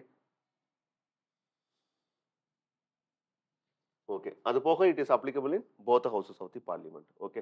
அடுத்து நோ டே எட் மோஷன் அப்படின்னு சொல்லுவாங்க. இந்த நோ டே எட் மோஷன் அப்படிங்கிறது இட்ஸ் நத்திங் பட் தீர்மானத்தை ஏற்றுக்கிறவங்க ஓகே நம்ம டிஸ்கஸ் பண்ணலாம் அப்படின்னு சொல்லி ஆனால் எந்த ஒரு டேட்டும் அதுக்கு கொடுத்துருக்க மாட்டாங்க. அதை தான் நோ டே எட் மோஷன்னு சொல்லுவாங்க. சும்மா இதெல்லாம் தெரிஞ்சு வச்சுக்கோங்க. ரொம்ப ரொம்ப இம்பார்ட்டண்ட்டான விஷயம் கிடையாது. லைக் நோ கான்ஃபிடன்ஸ் மோஷன் மாதிரியோ அட்ஜர்ன்மெண்ட் மோஷன் மாதிரியோ இல்லை ப்ரிவிலேஜ் மோஷன் மாதிரியோ ஒரு இம்பார்ட்டண்ட்டான ஒரு மோஷனான்னு சொல்ல முடியாது. பட் தெரிஞ்சு வச்சுக்கோங்க நோ டே எட் மோஷன் அப்படிங்கிறது எந்த ஒரு டேட்டும் குறிப்பிடாமல் அந்த பர்டிகுலர் மோஷனை டிஸ்கஸ் பண்ணிக்கலாம் அப்படின்னு சொல்லி ஸ்பீக்கர் அப்ரூவல் பண்ணி வச்சிருப்பாரு. அதுதான் நோ டே எட் மோஷன் அப்படின்னு சொல்லுவோம். ஓகே.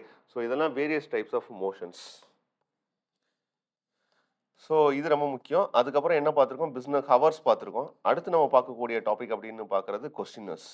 ஸோ என்ன மாரி கொஸ்டின்ஸ் இன் தி பார்லிமெண்ட் இருக்கும்? டைப்ஸ் ஆஃப் கொஸ்டின்ஸ் அப்படின்னு வரும்போது, there are 3 different types of questions are there.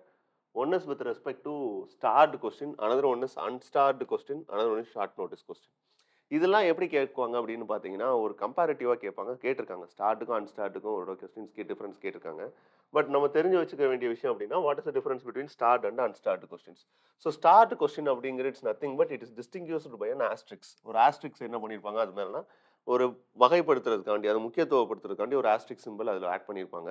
So இதில் என்ன அப்படின்னு பார்த்தீங்கன்னா, இந்த ஸ்டார்ட் கொஸ்டின்ஸை ஒரு அப்போசிஷன் பார்ட்டியில் இருக்கக்கூடிய ஒரு எம்பி அகேன்ஸ்ட் ஒரு மினிஸ்டர் கேட்குறாரு அப்படின்னா, அதுக்கு ஓரலான ஆன்சர் பண்ணுவாங்க. ஓகே. ஸோ நம்ம பார்த்துருப்போம் இல்லையா? காரசாரமான சில விவாதங்கள் நடக்கும் எப்பயுமே. ஒரு பார்லிமெண்ட்ல இந்த சைடு ஒரு அப்போசிஷன் பார்ட்டி ஒரு மினிஸ்டருக்கு அகேன்ஸ்ட்டா கொஸ்டின் எழுப்புவாங்க. அதுக்கு ஆன்சர் என்ன பண்ணியிருப்பாங்கன்னா, முன்னாடியே ப்ரிப்பேர் பண்ணியிருப்பாங்க. ஓகே. ஸோ அந்த ஏன்னா கொஸ்டின் இருக்கும் அவங்கள்ட்ட. ஸோ கொஸ்டின் ப்ரிப்பேர் பண்ணியிருப்பாங்க. அந்த கொஸ்டினுக்கு சப்சிக்வெண்ட் கொஸ்டின்ஸ் இது என்னவாகும் அப்படின்னு பார்த்தீங்கன்னா, ஒரு டிபேட் அண்ட் டிஸ்கஷன் மாரி போகும். ஸோ இதத்தான் ஸ்டார்ட் கொஸ்டின்னு சொல்லுவாங்க. ஸோ ஓரலா தான் இதுக்கு ஆன்சர் பண்ணுவாங்க. ஸோ ஓரலா ஆன்சர் பண்ணும்போது சப்ளிமெண்டரி கொஸ்டின்ஸ் அலோவ் பண்ணுவாங்களான்னு கேட்டா, yes they can allow. Okay. So allow பண்றதுக்கு ஸ்கோப் இருக்கு. வேறஸ் அன்ஸ்டார்டு கொஸ்டின பொறுத்தளவுக்கு என்ன அப்படின்னு பார்த்தீங்கன்னா, இது கிட்டத்தட்ட ஸ்டார்டு கொஸ்டின் மாரி இல்லாம, அன்ஸ்டார்டு கொஸ்டின் அப்படிங்கிறது, இது ரிட்டன்ல தான் குடுக்கணும். வேறஸ் ஓரல் ஆன்சர்ஸ் குடுக்க மாட்டாங்க. இந்த அன்ஸ்டார்டு கொஸ்டின்ஸ்க்கு. அது போக ரிட்டனா வந்துட்டா, அதுக்கு அகைன்ஸ்டா சப்ளிமெண்டரி கொஸ்டின்ஸ் கேட்க முடியுமா அப்படின்னா, கேட்க முடியாது. யூசுவலா என்ன சொல்லுவாங்க அப்படின்னு பார்த்தீங்கன்னா, நம்ம அந்த ஒரு இடத்துல பார்த்தோம். Parliament as an organ of information அப்படின்னு சொல்லி பார்க்கும்போது, ஒரு ஆர்கன் ஆஃப் இன்ஃபர்மேஷன் அப்படின்னு சொல்றோம் அப்படின்னா, அந்த இன்ஃபர்மேஷன ட்ரூ டூ த நாலேட்ஜ் நம்ம செக் பண்ணணும் அப்படின்னா, யூசுவலா என்ன பண்ணுவாங்க அப்படின்னு பார்த்தீங்கன்னா, இந்த ஸ்டார்ட் கொஸ்டின்ஸ கேட்பாங்க. ஓகே சாரி அன்ஸ்டார்ட் கொஸ்டின கேட்பாங்க. ஏன்னா, இதுல வந்து ஃபர்ஸ்ட் சோர்ஸ் ஆஃப் இன்ஃபர்மேஷன் ஒரு கண்ட்ரிக்கு எதுலருந்து வரும் அப்படின்னு பார்த்தீங்கன்னா, ஃப்ரம் த பார்லிமெண்ட்ட நம்மளால ஆத்தென்டிகேட்டடா சொல்ல முடியும். அப்போ ஒரு எம்பி ஒரு பர்ட்டிகுலர் அஃபேர்ஸ்ல ஏதோ ஒரு அஃபேர்ஸ்ல ஒரு பர்ட்டிகுலர் டீடைல்ஸ் அதர் தென் நேஷனல் செக்யூரிட்டி அதெல்லாம் விட்டுருங்க. அதை தாண்டி ஒரு இன்ஃபர்மேஷன் அவருக்கு ஆத்தென்டிக்கா வேணும் அப்படின்னா, அவர் எந்த கொஸ்டின் மூலமா அதை ரைஸ் பண்ணுவார் அப்படின்னா, அன்ஸ்டார்டு கொஸ்டின்ஸ் மூலமா ரைஸ் பண்ணுவார். ஸோ அப்படி ரைஸ் பண்ணும்போது என்னன்னா, ரிட்டன் ஃபார்ம்ல அந்த கொஸ்டின் கிடைக்கும். So with is considered to be more authentic in nature. Okay. நீங்க நிறைய பார்த்துருப்பீங்க. நியூஸ் பேப்பர் சேனல்ஸ் படிச்சிருந்தீங்கன்னா தெரியும். ஸோ இது வந்து பார்லிமெண்ட்ல வந்து எம்பி வந்து சொன்னாரு. தட் கன்சர்ன் மினிஸ்டர் வந்து இந்த ரிப்போர்ட்டை சப்மிட் பண்ணாரு. அப்படின்லாம் பார்ப்போம். அந்த மாதிரி கொஸ்டின்ஸ்லாம் எதுல வரும் அப்படின்னு பார்த்தீங்கன்னா, அன்ஸ்டார்டு கொஸ்டின்ஸ்ல தான் வரும். அதுக்கப்புறம் இதுவும் கிட்டத்தட்ட ஷார்ட் நோட் கொஸ்டின். இதுவும் ஓரலா ஆன்சர் பண்ணக்கூடிய கொஸ்டின் தான். பட் இதுக்கு என்ன டைம் குடுத்துருப்பாங்க அப்படின்னு பார்த்தீங்கன்னா, சம் 10 டேஸ்க்கு முன்னாடி இத வந்து நீங்க என்ன பண்ணியிருக்கணும் அப்படின்னா, நோட் பண்ணியிருக்கணும். ஓகே. ஸோ கொஸ்டின் பண்ணியிருக்கணும். தட் இஸ் அந்த concern MP to that against that particular மினிஸ்டருக்கு அகெயின்ஸ்டா ஒரு 10 டேஸ்க்கு முன்னாடியே என்ன பண்ணியிருக்கணும் அப்படின்னு பார்த்தீங்கன்னா, இந்த கொஸ்டின ரைஸ் பண்ணியிருக்கணும். So that is short note கொஸ்டின்னு சொல்லுவோம். ஸோ இது யூசுவலா மினிஸ்டருக்கு மட்டும் கிடையாது. ஈவன் ஒரு எம்பிய நோக்கி நீங்க கொஸ்டின் கேட்கணும்னாலும், இந்த ஷார்ட் நோட் கொஸ்டின்ஸ் மூலமா கேட்கலாம். ஸோ இதுதான் with respect to a business ஹவர்ஸ்ல என்ன நடக்குது? ஓகே. ஒரு 0 ஹவர்னு ஒண்ணு இருக்கு. ஒரு கொஸ்டின் ஹவர்னு ஒண்ணு இருக்கு. நார்மல் பிசினஸ் ஹவர்ஸ்னு ஒண்ணு இருக்கு. ஸோ இதுல எந்த ஒரு அ விஷயத்த டிஸ்கஸ் பண்ணாலும், டிபேட் பண்ணாலும், அது எது மூலமா கொண்டு வர முடியும் அப்படின்னா, த்ரூ பை மோஷன்ஸ் மூலமா தான் கொண்டு வர முடியும். அப்படி மோஷன்ஸ் அப்படின்னு வரும்போது, no confidence motion, calling attention motion, adjournment motion, privilege motion இந்த மாதிரி டிஃப்ரெண்ட் டைப்ஸ் ஆஃப் மோஷன்ஸ் இருக்கு. சென்சூர் மோஷன் இதெல்லாம் இருக்கு. ஸோ இதில வேரியஸ் திங்ஸ் என்னென்ன, யார் யார் எப்படி பண்ணுவா? எதுக்கு மெஜாரிட்டி வேணும்? ஸோ இதனால கவர்ன்மெண்ட் டாப்புல் ஆகுமா? ஆகாதா? ஸோ இந்த மாதிரி விஷயங்கள்லாம் பார்த்தோம். ஸோ அது மோஷன்ஸுக்குள்ள ஒருவேளை அந்த டிபேட் அண்ட் டிஸ்கஷன்ஸ் எப்படி இருக்கும் அப்படின்னு பார்த்தீங்கன்னா, இனிஷியேட்டிங் கொஸ்டின்ஸ் தான். அப்ப இனிஷியேட்டிங் கொஸ்டின்ஸ் அப்படின்னு வரும்போது, வாட் டைப் ஆஃப் கொஸ்டின்ஸ் கேட்கலாம் அப்படின்னா, அதுதான் அந்த start, unstarred, short notice questions இதெல்லாம் கேட்கலாம். ஸோ இதுதான் பார்லிமென்ட்டோட ப்ரொசீடிங்ஸ்ன்னு சொல்ல முடியும். இல்ல அதோட பிசினஸ் ஹவர்ஸ் எப்படி ஃபங்ஷன் ஆகுது அப்படிங்கிறத சொல்றதுக்கான ஒரு கிளிப்பிங்ஸ் தான் இது எல்லாமே. ஸோ இது வித் ரெஸ்பெக்ட் டூ இதோட இந்த பர்ட்டிகுலர் செக்மெண்ட்ட நம்ம கவர் பண்ணிட்டோம். அடுத்து நம்ம பார்க்கக்கூடிய டாபிக்ஸ் அப்படின்னு பார்த்தீங்கன்னா, with respect to annual financial statement தான். Okay. Okay. So annual financial statement ரொம்ப முக்கியமான ஒரு டாபிக். கிட்டத்தட்ட நம்ம எப்படி ஒரு மணி பில்லுக்கு ஒரு இம்பார்ட்டன்ஸ் குடுத்தோமோ, எப்படி ஒரு கான்ஸ்டியூஷன் அமெண்ட்மெண்ட் பில்ல இம்பார்ட்டன்ஸ் குடுத்து டிஸ்கஸ் பண்ணோமோ, எப்படி ஒரு ஆர்டினரி பில்ல டிஸ்கஸ் பண்ணும்போது 3க்கு டிஃபரன்ஸ் பார்த்தோமோ, கிட்டத்தட்ட ஆனுவல் ஃபினான்ஷியல் ஸ்டேட்மெண்ட் அப்படிங்கிறது அதே மாரி விஷயம் தான். இது எப்படி சொல்லணும் அப்படின்னா, it is an extension of money bill அவ்வளோதான். ஒரு மனி பில்லோட எக்ஸ்டென்ஷன் இன்னும் கொஞ்சம் ப்ரொசீஜர் எப்படி இருக்கும் அப்படின்னு பார்க்க போறோம். மனி பில் ஒன்லி ஆர்டிகிள் 110ல என்ன இருக்கும் அப்படின்னு பார்த்தோம்னா, some matters with respect to abolition, remission or alteration of tax, any amount withdraw from the consolidate fund of India or any deposits into the consolidate fund of India. So இந்த மாதிரி ஆஸ்பெக்ட்ஸில் மணி பில்லை cover பண்ணோம். தென் மணி பில்லோட quality அப்படின்னு பார்க்கும்போது, மணி bill அப்படிங்கிறது யார் authorise பண்ணணும் அப்படின்னா, ஸ்பீக்கர் ஆத்தரைஸ் பண்ணணும். யாரோட ரெக்கமெண்டேஷன் இல்லாமல் மணி பில் பாஸ் பண்ண முடியாதுன்னா, பிரசிடென்ட்டோட ரெக்கமெண்டேஷன் இல்லாமல் பாஸ் பண்ண முடியாது. ராஜ்யசபாவுக்கு மணி பில்லுக்கான பவர் என்ன அப்படிங்கிற விஷயங்கள்லாம் பார்த்தோம் இல்லையா? இது கொஞ்சம் உள்ள ப்ரொசீஜரலாக போய் மணி பில் அப்படின்னு சொல்லக்கூடியது கிட்டத்தட்ட ஆனுவல் ஃபினான்ஷியல் ஸ்டேட்மெண்ட்னு சொல்லக்கூடிய இந்த பட்ஜெட்டும் என்னதான் ஒரு மணி பில் தான். அப்போ இதுக்குள்ள ப்ரொசீஜரலா என்ன டைப் ஆஃப் ஸ்டேஜஸ் இருக்கு அப்படிங்கிறத டிஸ்கஸ் பண்றது தான் இந்த பர்டிகுலர் டாபிக். ஓகே. இப்போ பார்க்க போற டாபிக் அப்படின்னு பார்த்தீங்கன்னா, ஆனுவல் ஃபினான்ஷியல் ஸ்டேட்மெண்ட் அப்படின்னு சொல்லுவோம். அரல்ஸ் பட்ஜெட். ஸோ பட்ஜெட் நம்ம என்ன பண்ணுவோம், ஜெனரிக்கா சொல்லிடுறோம். பட் கான்ஸ்டியூஷன்ல அதுக்கான ஆப்ட் நேம் அப்படிங்கிறது ஆனுவல் ஃபினான்ஷியல் ஸ்டேட்மெண்ட் அப்படின்னு தான் டிஸ்கஸ் பண்றோம். ஓகே. ஸோ இந்த ஆனுவல் ஃபினான்ஷியல் ஸ்டேட்மெண்ட் அப்படிங்கிற ஒரு விஷயம் it's nothing but we are going to discuss about budget தான். ஸோ இந்த பட்ஜெட் மேக்கிங் அப்படிங்கிறது நமக்கு கொடுத்த ரைட்ஸா அப்படின்னு பார்த்தீங்கன்னா, இது எப்போ ஃபுல்ஃபில்டாக கிடச்சிச்சு அப்படின்னு பார்த்தீங்கன்னா, ஆஃப்டர் இண்டிபெண்டன்ஸ் தான். அதுக்கு முன்னாடி வி நோ ஓகே 1892ல கவுன்சில் ஆக்ட்ல தான் ஃபர்ஸ்ட் என்ன பண்ணியிருப்பாங்க அப்படின்னு பார்த்தீங்கன்னா, இந்த பட்ஜெட் மேக்கிங்கை பற்றி சில டிபேட் அண்ட் டிஸ்கஷன் பண்ணலாம் அப்படின்னு சொல்லி பிரிட்டிஷ் பார்லிமெண்ட் நமக்கு ஒரு ஸ்பேஸ் கொடுத்துருப்பாங்க. அது கொஞ்சம் கொஞ்சமாக இவால்வ் ஆகி ஆஃப்டர் இண்டிபெண்டன்ஸ் நம்ம என்ன பண்ண முடியறதுக்கான ஒரு ஸ்கோப் இருக்கும் அப்படின்னு பார்த்தீங்கன்னா, கம்ப்ளீட்டாக ஒரு இண்டிபெண்டன்ட் பட்ஜெட்டை நம்மளால மேக் பண்ணியிருக்க முடியும். அப்போ பட்ஜெட் அப்படிங்கிறது what it consist of. Okay, so budget அப்படிங்கிறது it consist of nothing but two things. One is with respect to revenue, another one is with respect to expenditure. இதுதான். ஸோ செலவு வரவு கணக்கு அவ்வளோதான். ஓகே, ஸோ இந்த ரெண்டு விஷயங்களை மட்டும்தான் பேசியிருக்கோம் இந்த பட்ஜெட் அப்படின்னா இல்லை. பட் ஓவராலாக பட்ஜெட் அப்படிங்கிறது நம்மளோட அண்டர்ஸ்டாண்டிங்கில் it consist of two things. One is with respect to revenue, another one is with respect to expenditure. அப்போ இந்த ரெவன்யூ எக்ஸ்பெண்டிச்சர் இது ரெண்டையும் நீங்கள் வந்து ஒரு பார்லிமெண்ட்டோட அப்ரூவல் இல்லாமல் என்ன பண்ண முடியாது அப்படின்னா, ஒரு சிங்கிள் ருப்பியை எடுத்து நம்மளால என்ன பண்ண முடியாதுன்னா, ஒரு அக்கௌண்ட்டில் டெபாசிட் பண்ண முடியாது. அட் த சேம் டைம் ஒரு சிங்கிள் ருப்பியை அதுலேருந்து நம்ம எடுத்துருக்க முடியாது. இது ரெண்டையும் கான்ஸ்டியூஷன் ஜஸ்டிஃபை பண்ணுதான்னு கேட்டால் எஸ் எஸ். ரொம்ப சிம்பிளாக நம்ம என்ன சொல்லுவோம் அப்படின்னு பார்த்தீங்கன்னா, நோ டாக்ஸேஷன் வித்தவுட் ரெப்ரசன்டேஷன் அப்படின்னு சொல்லியிருப்போம். ஓகே, ஸோ இது வந்து ஒரு பிரிட்டிஷ் பார்லிமெண்ட்லேருந்து தட் இஸ் யூஎஸ்லேருந்து கொண்டு வந்த விஷயம்னு வச்சுக்கோங்களேன். பட் இந்த நோ டாக்ஸேஷன் வித்தவுட் ரெப்ரசன்டேஷன் அப்படிங்கிறது கான்ஸ்டியூஷனில் எங்கே மேண்டேட் பண்ணப்பட்டிருக்கு அப்படின்னு பார்த்தீங்கன்னா, with respect to article 265 and 266 clause 3 தான். இந்த 265 என்ன சொல்லுது அப்படின்னு பார்த்தீங்கன்னா, taxes cannot be imposed or collected without the authority of law. Okay, so authority of law இல்லாமல் நீங்கள் என்ன இம்போஸ் பண்ண முடியாது, ஒரு இண்டிவிஜுவல் பர்சனுக்கு அகேன்ஸ்டாக ஒரு டாக்ஸை இம்போஸ் பண்ண முடியாது. அத்தாரிட்டி ஆஃப் லா அப்படிங்கிறது த்ரூ பை லா தான். அப்போ லா அப்படிங்கிறது யார் மேக் பண்ணுறதுனா பார்லிமெண்ட். அப்போ பார்லிமெண்ட்டுக்கு இந்த பவர் டிஸ்ட்ரிபியூட் பண்ணியிருக்காங்க.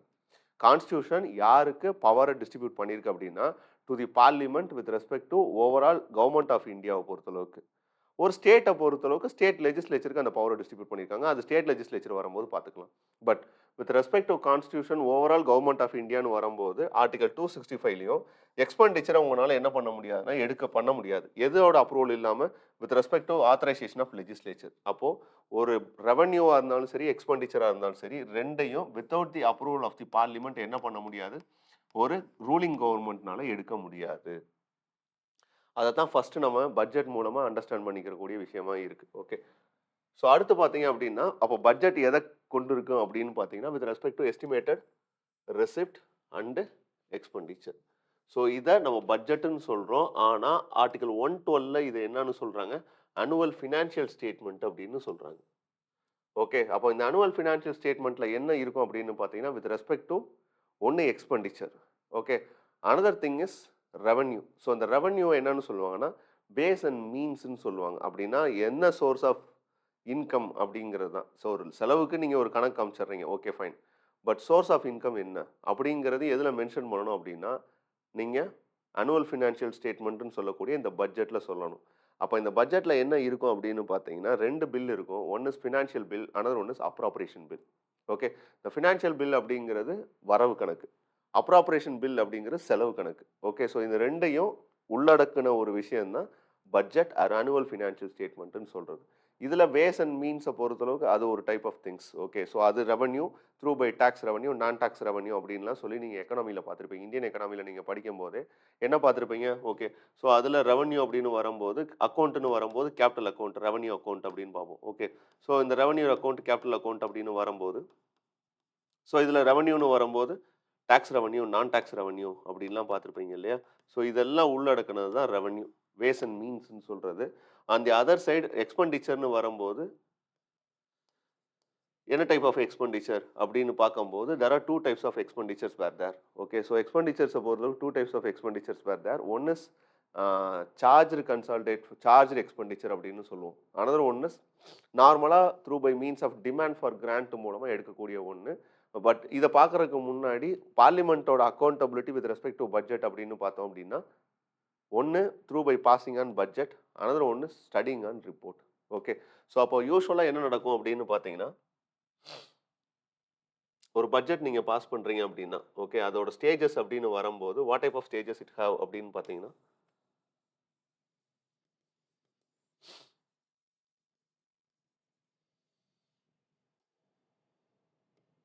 ஸோ ஃபஸ்ட்டு ஸ்டேஜ் அப்படிங்கிறது இட்ஸ் நத்திங் பட் ஒரு ஃபினான்ஸ் பில், ஒரு அப்ராப்ரேஷன் பில். ஓகே, ஸோ இது ரெண்டும் வந்து என்ன பண்ணுவாங்க அப்படின்னு பார்த்தீங்கன்னா, அஸ் அன் ஆனுவல் ஃபினான்ஷியல் ஸ்டேட்மெண்ட்டாக பார்லிமெண்ட்டில் வைப்பாங்க. Okay, so as an annual financial statement or பட்ஜெட்னு சொல்லி என்ன பண்ணுவாங்கன்னா பார்லிமெண்ட்டில் சப்மிட் பண்ணுவாங்க. 3 ரீடிங்ஸ் இருக்குது. First reading, second reading, third reading, fourth ரீடிங்லாம் இருக்கும். ஓகே, ஸோ இந்த ஆனுவல் ஃபினான்ஷியல் ஸ்டேட்மெண்ட் எங்கே போகும் அப்படின்னு பார்த்தீங்கன்னா, டிபார்ட்மெண்ட் ரிலேட்டட் ஸ்டாண்டிங் கமிட்டிக்கு போகும். there are 24 department related standing committees were there. அதையும் நான் சொல்கிறேன். ஓகே, இந்த டிபார்ட்மெண்ட் ரிலேட்டட் ஸ்டாண்டிங் கமிட்டிஸ்க்கு அப்புறம் இது எங்கே போகும் அப்படின்னு பார்த்தீங்கன்னா, அடுத்த ஸ்டேஜுக்கு ஓட்டுக்கு போகும். ஸோ இன்சென்ஸ் பார்லிமெண்ட்ரி அப்ரூவலுக்கு போகும். இந்த பார்லிமெண்ட் அப்ரூவலில் டிஃப்ரெண்ட் டைப்ஸ் ஆஃப் மோஷன்ஸ் இருக்கும். Economic cut, token cut, policy cut, இந்த மாதிரி இருக்கும். இந்த பாலிசி கட்டுக்கு அப்புறம் இது என்ன ஆகும் அப்படின்னு பார்த்தீங்கன்னா, அடுத்த ஸ்டேஜில் ஒரு வேளை பில் பாஸ் ஆயிடுச்சு அப்படின்னா அப்ராப்ரேஷன் ஆக்டாகவும் ஃபினான்ஸ் ஆக்டாகவும் இது என்னவாகும் அப்படின்னு பார்த்தீங்கன்னா பாஸ் ஆயிரும். ஒன்ஸ் அந்த ஒரு வருஷம் முடித்தோடனே இது என்னவாகும் அப்படின்னு பார்த்தீங்கன்னா, சிஏஜி என்ன பண்ணுவாங்கன்னா, இது சரியாக தான் செலவழிச்சிருக்காங்களா அப்படின்னு சொல்லி பார்ப்பாங்க. தட் இஸ் சிஏஜி ரிப்போர்ட் அப்படின்னு சொல்லுவோம். இந்த சிஏஜி ரிப்போர்ட் என்னவாகும் அப்படின்னு பார்த்தீங்கன்னா, டு தி பிரசிடென்ட் சப்மிட் பண்ணுவாங்க. பிரசிடென்ட் இதை எடுத்துகிட்டு போய் என்ன பண்ணுவார் அப்படின்னு பார்த்தீங்கன்னா, பப்ளிக் அக்கௌண்ட்ஸ் கமிட்டியில் சப்மிட் பண்ணுவார். இதுக்கிடையில் இந்த எஸ்டிமேட் கமிட்டி அப்படிங்கிறது இந்த இடத்துல வரும். எஸ்டிமேட் கமிட்டி அப்படிங்கிறது எந்த இடத்துல எவ்வளோ செலவாகும் அப்படிங்கிறத டிஸ்கஸ் பண்ணுறது தான் எஸ்டிமேட் கமிட்டி. ஸோ இதெல்லாம் கமிட்டி பார்க்கும்போது பார்த்தோம்னா இதில் ஒன்லி லோக்சபா மெம்பர்ஸ் மட்டும்தான் இருப்பாங்க. ஓகே, ஸோ இந்த பப்ளிக் அக்கௌண்ட்ஸ் கமிட்டி அப்படிங்கிறது இட்ஸ் நத்திங் பட் ஒரு வரவு செலவு கணக்கு சரியாக நடந்திருக்கா அப்படிங்கிறத செக் பண்ணுறது தான். இதுதான் சைக்கிள். ஓகே, ஸோ ஒரு பட்ஜெட்டோட சைக்கிள். அப்போ ஒரு வருஷத்தில் என்ன ஆகும் அப்படின்னா, எஸ்டிமேட் கமிட்டி செலவு கணக்கு எல்லாத்தையும் பார்த்து தட் இஸ் எவ்வளோ எஸ்டிமேட் ஆகும் அப்படின்னு சொல்லும். கடைசியாக பப்ளிக் அக்கௌண்ட்ஸ் கமிட்டி என்ன பண்ணும்னா, அது சரியாக தான் செஞ்சுருக்காங்களா அப்படிங்கிற ரிப்போர்ட்டை சப்மிட் பண்ணும். ஸோ இதுதான் ஸ்டேஜஸ். அப்போ ஒவ்வொரு ஸ்டேஜ்லையும் என்னன்னா ஒவ்வொரு விதமான செக்ஸ் அண்ட் பேலன்சஸ் இருக்குங்கிறது தான். இதில் ஃபஸ்ட்டு ஸ்டேஜ் அப்படின்னு சொல்லும்போது இந்த ஆனுவல் ஃபினான்ஷியல் ஸ்டேட்மெண்ட் அப்படின்னு பார்த்தீங்கன்னா, ஃபினான்ஸ் பில், அப்ராப்ரேஷன் பில் ரெண்டும் பாஸ் பண்ணுவாங்க. அசன் பில்லாக பாஸ் பண்ணுவாங்க.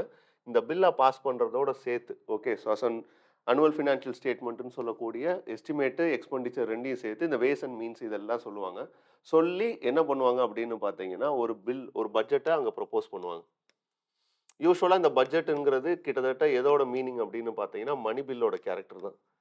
அப்போது இதை யார் ரெக்கமெண்ட் பண்ணுவார்னா, பிரசிடென்ட் ரெக்கமெண்ட் பண்ணுவார். ஸோ பிரசிடென்ட்டோட ஆன் பிகாஃப் ஆஃப் ஃபினான்ஸ் மினிஸ்டர் என்ன பண்ணுவாங்கன்னா, அந்த பட்ஜெட்டை ஹவுஸில் வைப்பாங்க.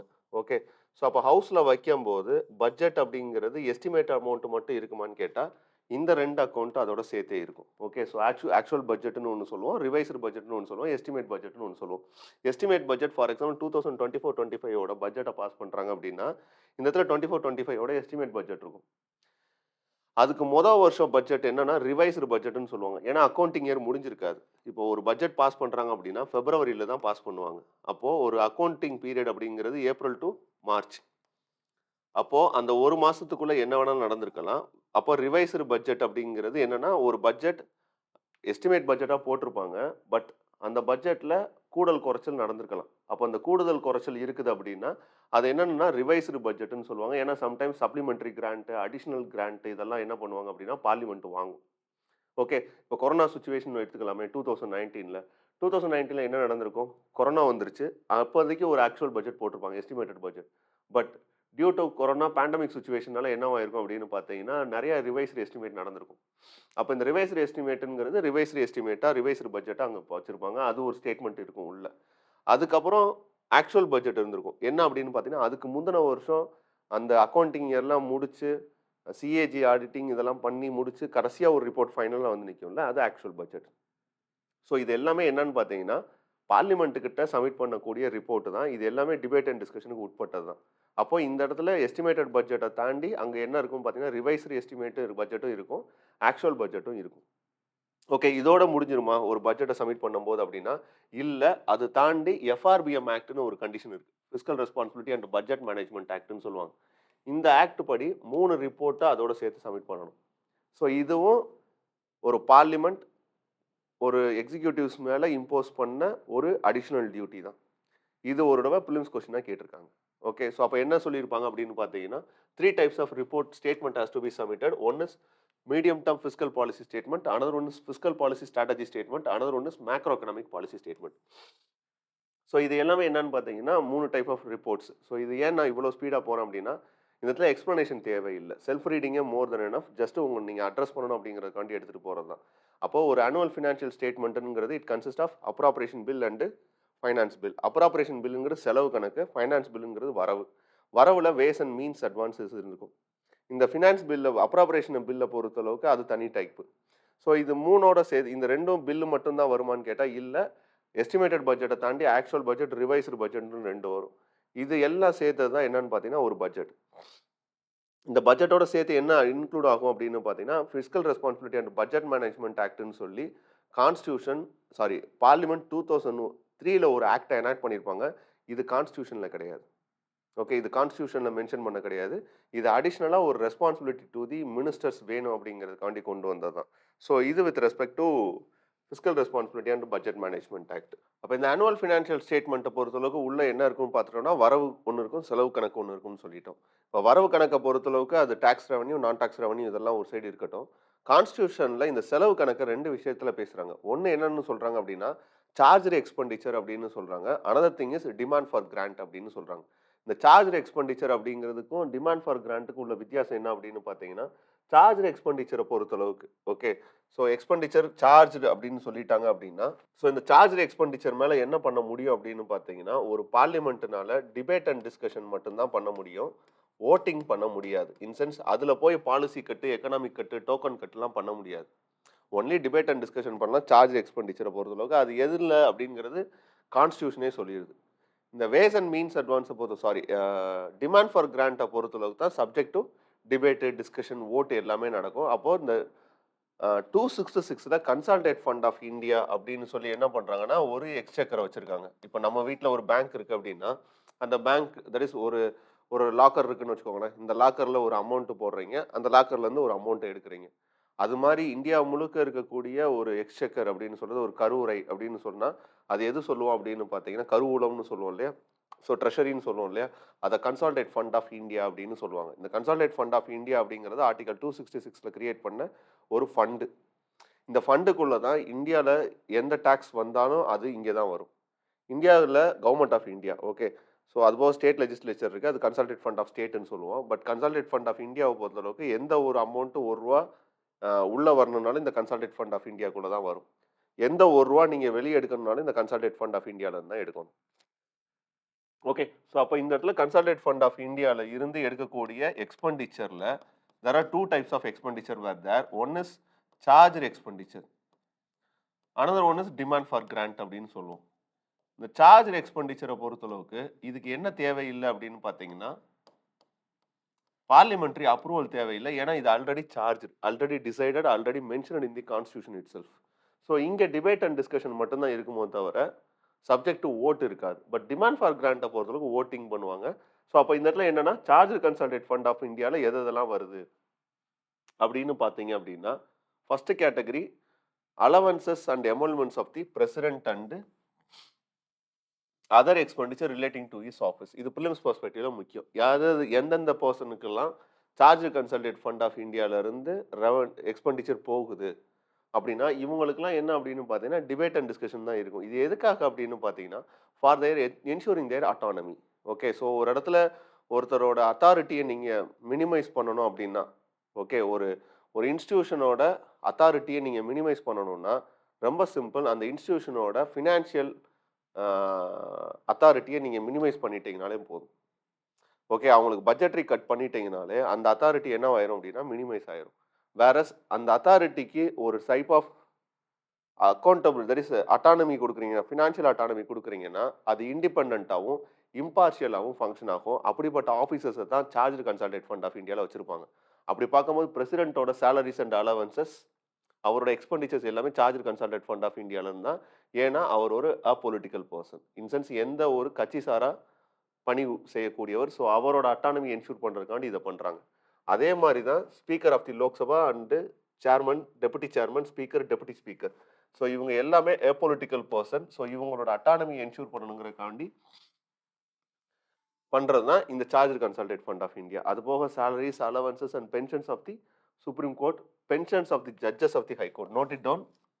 பென்ஷன்ஸ். ஏன்னா சேலரிஸ் அண்ட் அலவன்சஸ் யார் கொடுப்பாங்க அப்படின்னு பார்த்தீங்கன்னா அந்த கன்சர்ன் ஸ்டேட் கவர்மெண்ட் கொடுக்கும். ஸோ அங்கே அது consolidated fund of charge consolidated fund of இந்தியாவில் வந்துடும். சாரி, ஸ்டேட்டில் வந்துடும். இங்கே சேலரிஸ் அண்ட் அலவன்சஸை பொறுத்தளவுக்கு எதில் வரும் அப்படின்னு பார்த்தீங்கன்னா சார்ஜ் கன்சால்டேட் ஃபண்ட் ஆஃப் ஸ்டேட்டில் வந்துடும். இங்கே பென்ஷன் மட்டும் என்ன அப்படின்னு பார்த்தீங்கன்னா ஹைகோர்ட் ஜட்ஜஸை பொறுத்தளவுக்கு அது consolidated fund of charge consolidated fund of இந்தியாவிலேருந்து வந்துடும். அதே மாதிரி salary, allowances and pensions of the CAG, comptroller and auditor general, இவங்க எல்லாருமே நியூட்ரல் பர்சன்ஸ். இது எல்லாமே கான்ஸ்டியூஷனல் போஸ்ட்டும் கூட.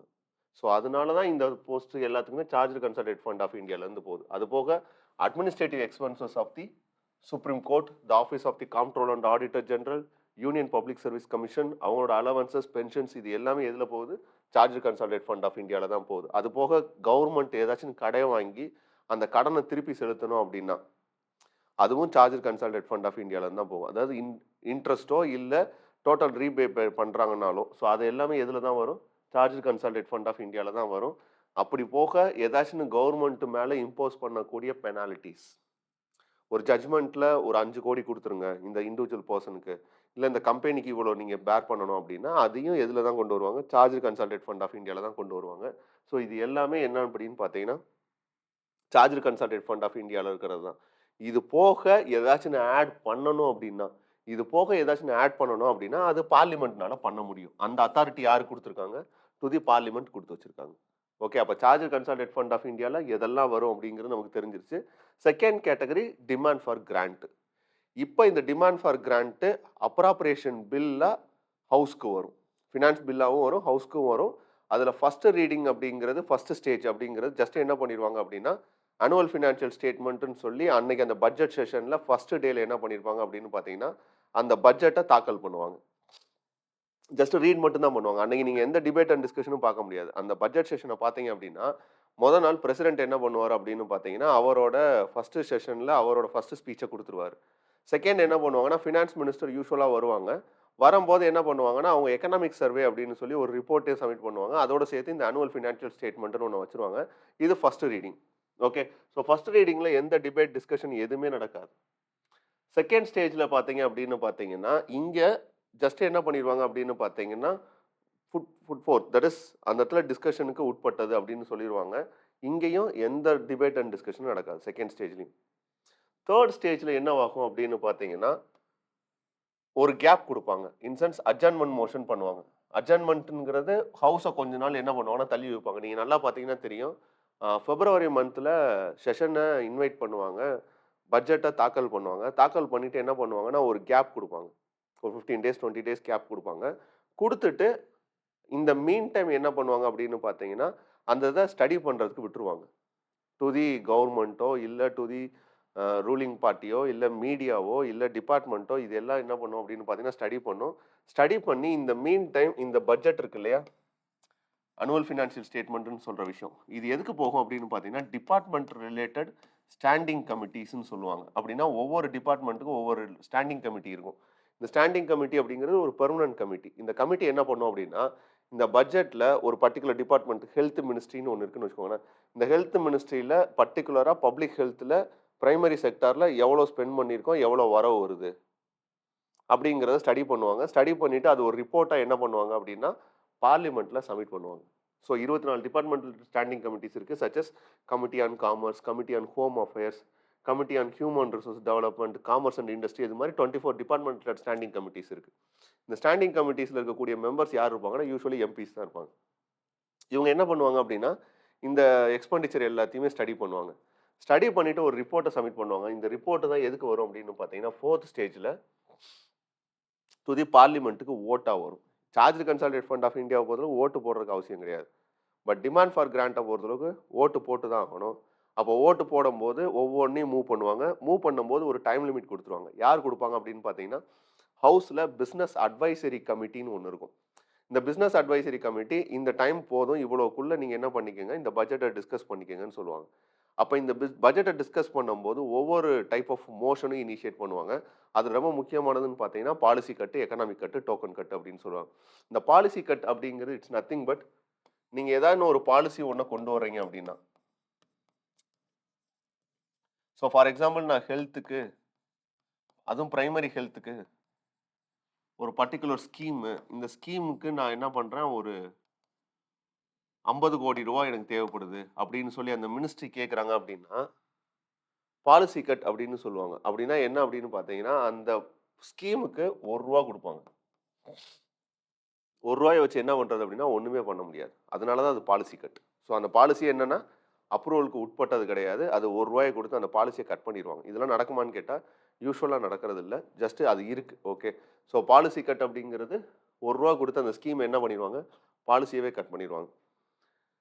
எக்கனாமிக் கட் அப்படிங்கிறது ஃபார் எக்ஸாம்பிள் இப்போ ரூ. 50,00,00,000 கேட்குறாங்க. ஆனா பட்ஜெட்ல அவ்வளோ இல்ல நமக்கு வருமானம். ஸோ நான் என்ன பண்றேன், ஒரு ரூ. 40,00,00,000 குடுக்குறேன் அப்படின்னு சொல்றாங்க அப்படின்னா, அது என்னன்னு பார்த்தீங்கன்னா எக்கனாமிக் கட். ஏன்னா எக்கனாமிக்கலா நம்ம ஸ்பெண்ட் பண்ணணும் அப்படிங்கிறதுக்காண்டி குடுக்குறது தான் எக்கனாமிக் கட். அடுத்த ஒரு கட் என்ன அப்படின்னு பார்த்தீங்கன்னா, டோக்கன் கட் அப்படின்னு சொல்லுவாங்க. Okay. So policy cut, economic cut and token cut. Token cut அப்படின்னா ஒரு ரூ. 100 குறைப்பாங்க. ரூ. 100 குறைக்கிறதுனால என்ன அப்படின்னு பார்த்தீங்கன்னா, ஒரு சின்ன அதிருப்திய தெரிவிக்கிறோம். இதுல ஒரு பர்ட்டிகுலர் ஸ்கீம்ல, இந்த ஒரு பர்ட்டிகுலர் ஏரியால இந்த ஒரு விஷயம் மட்டும் எங்களுக்கு என்னவா இருக்கு அப்படின்னு பார்த்தீங்கன்னா, நெருடலா இருக்கு. இன் சென்ஸ் அது ஏற்புடையதா இல்ல. அதனால இந்த இடத்துல இந்த ஒரு விஷயத்துல ஒரு ரூ. 100 மட்டும் கம்மி பண்றோம். இது எதுக்காக அப்படின்னு பார்த்தீங்கன்னா, ஒரு சிம்பலைசேஷன் தான். அப்ப policy cut, economic cut, token கட்னா என்னன்னு தெரிஞ்சிரும் நமக்கு. பாலிசி கட்னா ரூ. 1 குடுப்பாங்க. ஓகே. எக்கனாமிக் கட் அப்படின்னா, ஒரு சைஸபிள் அமௌண்ட்ட ரெட்யூஸ் பண்றது. டோக்கன் கட் அப்படின்னா, சும்மா ஒரு அதிருப்திய தெரிவிக்கிறதுக்காண்டி ரூ. 100 கம்மி பண்றது. ஓகே. ஸோ இது யார் பண்ணுவாங்க? பிசினஸ் அட்வைசரி கமிட்டி அதுக்கான டைம் குடுப்பாங்க இல்லையா? ஸோ என்டையர் பட்ஜெட்டையும் டிஸ்கஸ் பண்ண முடியுமான்னா முடியாது. அப்ப அந்த இடத்துல என்ன பண்ணுவாங்கன்னா, டிஸ்கஸ் பண்ண வரைக்கும் போதும். அதுக்கப்புறம் இது தேவையில்ல அப்படின்னு சொல்லி கில்லட்டின் பண்ணிருவாங்க. கில்லட்டின்னா அதோட முடிஞ்சுச்சு அவ்வளோதான். That to be passed. That's all. இது கிட்டத்தட்ட இந்த ஆனுவல் ஃபினான்ஷியல் ஸ்டேட்மெண்ட் அப்படிங்கிறது எதோட கேரக்டர் உள்ளது அப்படின்னு பார்த்தீங்கன்னா, மணி பில்லோட கேரக்டர் தான். அப்ப மணி பில்ல எப்படி ட்ரீட் பண்ணுவாங்களோ ஒரு ஹவுஸ்ல அப்படித்தான் இருக்கும். அப்ப ராஜ்யசபாவுக்கு இங்க ரோல் கிடையாது. பிரசிடென்ட் தான் ரெக்கமெண்ட் பண்ணணும். ஸ்பீக்கர் தான் இத மணி பில்லுன்னு சொல்லணும். பிரசிடென்ட்னால என்ன பண்ண முடியாது? சைன் பண்ணலாம், வித்ஹெல்ட் பண்ணலாம், இல்ல ரீகன்சிடரேஷனுக்கு அனுப்ப முடியாது. ஸோ இவ்வளோதான் மணி பில்லோட கேரக்டர் தான் இதுக்கும். ஸோ அப்போ ஆர்டிகிள் 112லும் எது மாரி தான் ட்ரீட் பண்ணணும்? ஆர்டிகிள் 110 மாரி தான் ட்ரீட் பண்ணணும். ஓகே. அடுத்து various types of funds. So funds அப்படின்னு வரும்போது there are 3 different types of funds. One is consolidated fund of India, another one is contingency fund of India, another one is public accounts of India. இது 3க்கு உள்ள differences one by ஒன்னு பார்த்துடலாம். இந்த consolidated fund of India அப்படிங்கிறது article 266ல create பண்ண ஒரு ஃபண்ட். இந்த ஃபண்ட்ல என்ன பண்ணுவாங்க அப்படின்னு பார்த்தீங்கன்னா, எல்லா credits and payments to the government of India. ரூ. 1 அந்த கவர்ன்மென்ட்க்கு வர்றதா இருந்தாலும் சரி, ரூ. 1 அந்த கவர்ன்மென்ட் அதுலருந்து எடுக்கிறதா இருந்தாலும் சரி, அந்த ஃபண்ட் எது அப்படின்னு பார்த்தீங்கன்னா, கன்சாலிடேட் ஃபண்ட் ஆஃப் இந்தியா தான். ஓகே. ஸோ இதுதான் கன்சாலிடேட் ஃபண்ட் ஆஃப் இந்தியாவோட நேச்சர். ஸோ இதுல இருந்து நீங்க ரூ. 1 எடுக்கிறதா இருந்தாலும், ரூ. 1 உள்ள டெபாசிட் பண்றதா இருந்தாலும், parliamentary approval is essential. That is authority of the law. 266ல பார்லிமென்ட் கிரியேட் பண்ண ஒரு ஆக்ட் தட் இஸ் ஆல்ரெடி இருக்கக்கூடிய ஒரு ப்ரொவிஷன் தான் கன்சாலிடேட் ஃபண்ட் ஆஃப் இந்தியா. இதுல தான் கவர்மெண்ட்டோட லோனு, அவங்க வாங்கக்கூடிய ரெவென்யூ, அவங்களுக்கு வரக்கூடிய ரெசிப்ட் இது எல்லாமே வரும். இதுல இருந்து தான் எக்ஸ்பெண்டிச்சரும் போகும். ஓகே. அப்ப இந்த கன்சாலிடேட் ஃபண்ட் ஆஃப் இந்தியாவ பொறுத்தவரைக்கும் இவ்வளவுதான். பப்ளிக் அக்கவுண்ட்ஸ்ங்கிறது ஆர்டிகல் 266ல கிரியேட் பண்ண ஒண்ணு. ஓகே. அப்ப இந்த பப்ளிக் அக்கவுண்ட்ஸ் ஆஃப் இந்தியாவுக்கும் கன்சாலிடேட் ஃபண்ட் ஆஃப் இந்தியாவுக்கும் உள்ள டிஃபரன்ஸ் என்ன அப்படின்னா, கன்சாலிடேட் ஃபண்ட் ஆஃப் இந்தியாவில் மோஸ்ட்லி டேக்ஸ் அண்ட் நான் டேக்ஸ் ரெவன்யூஸ் வரும்.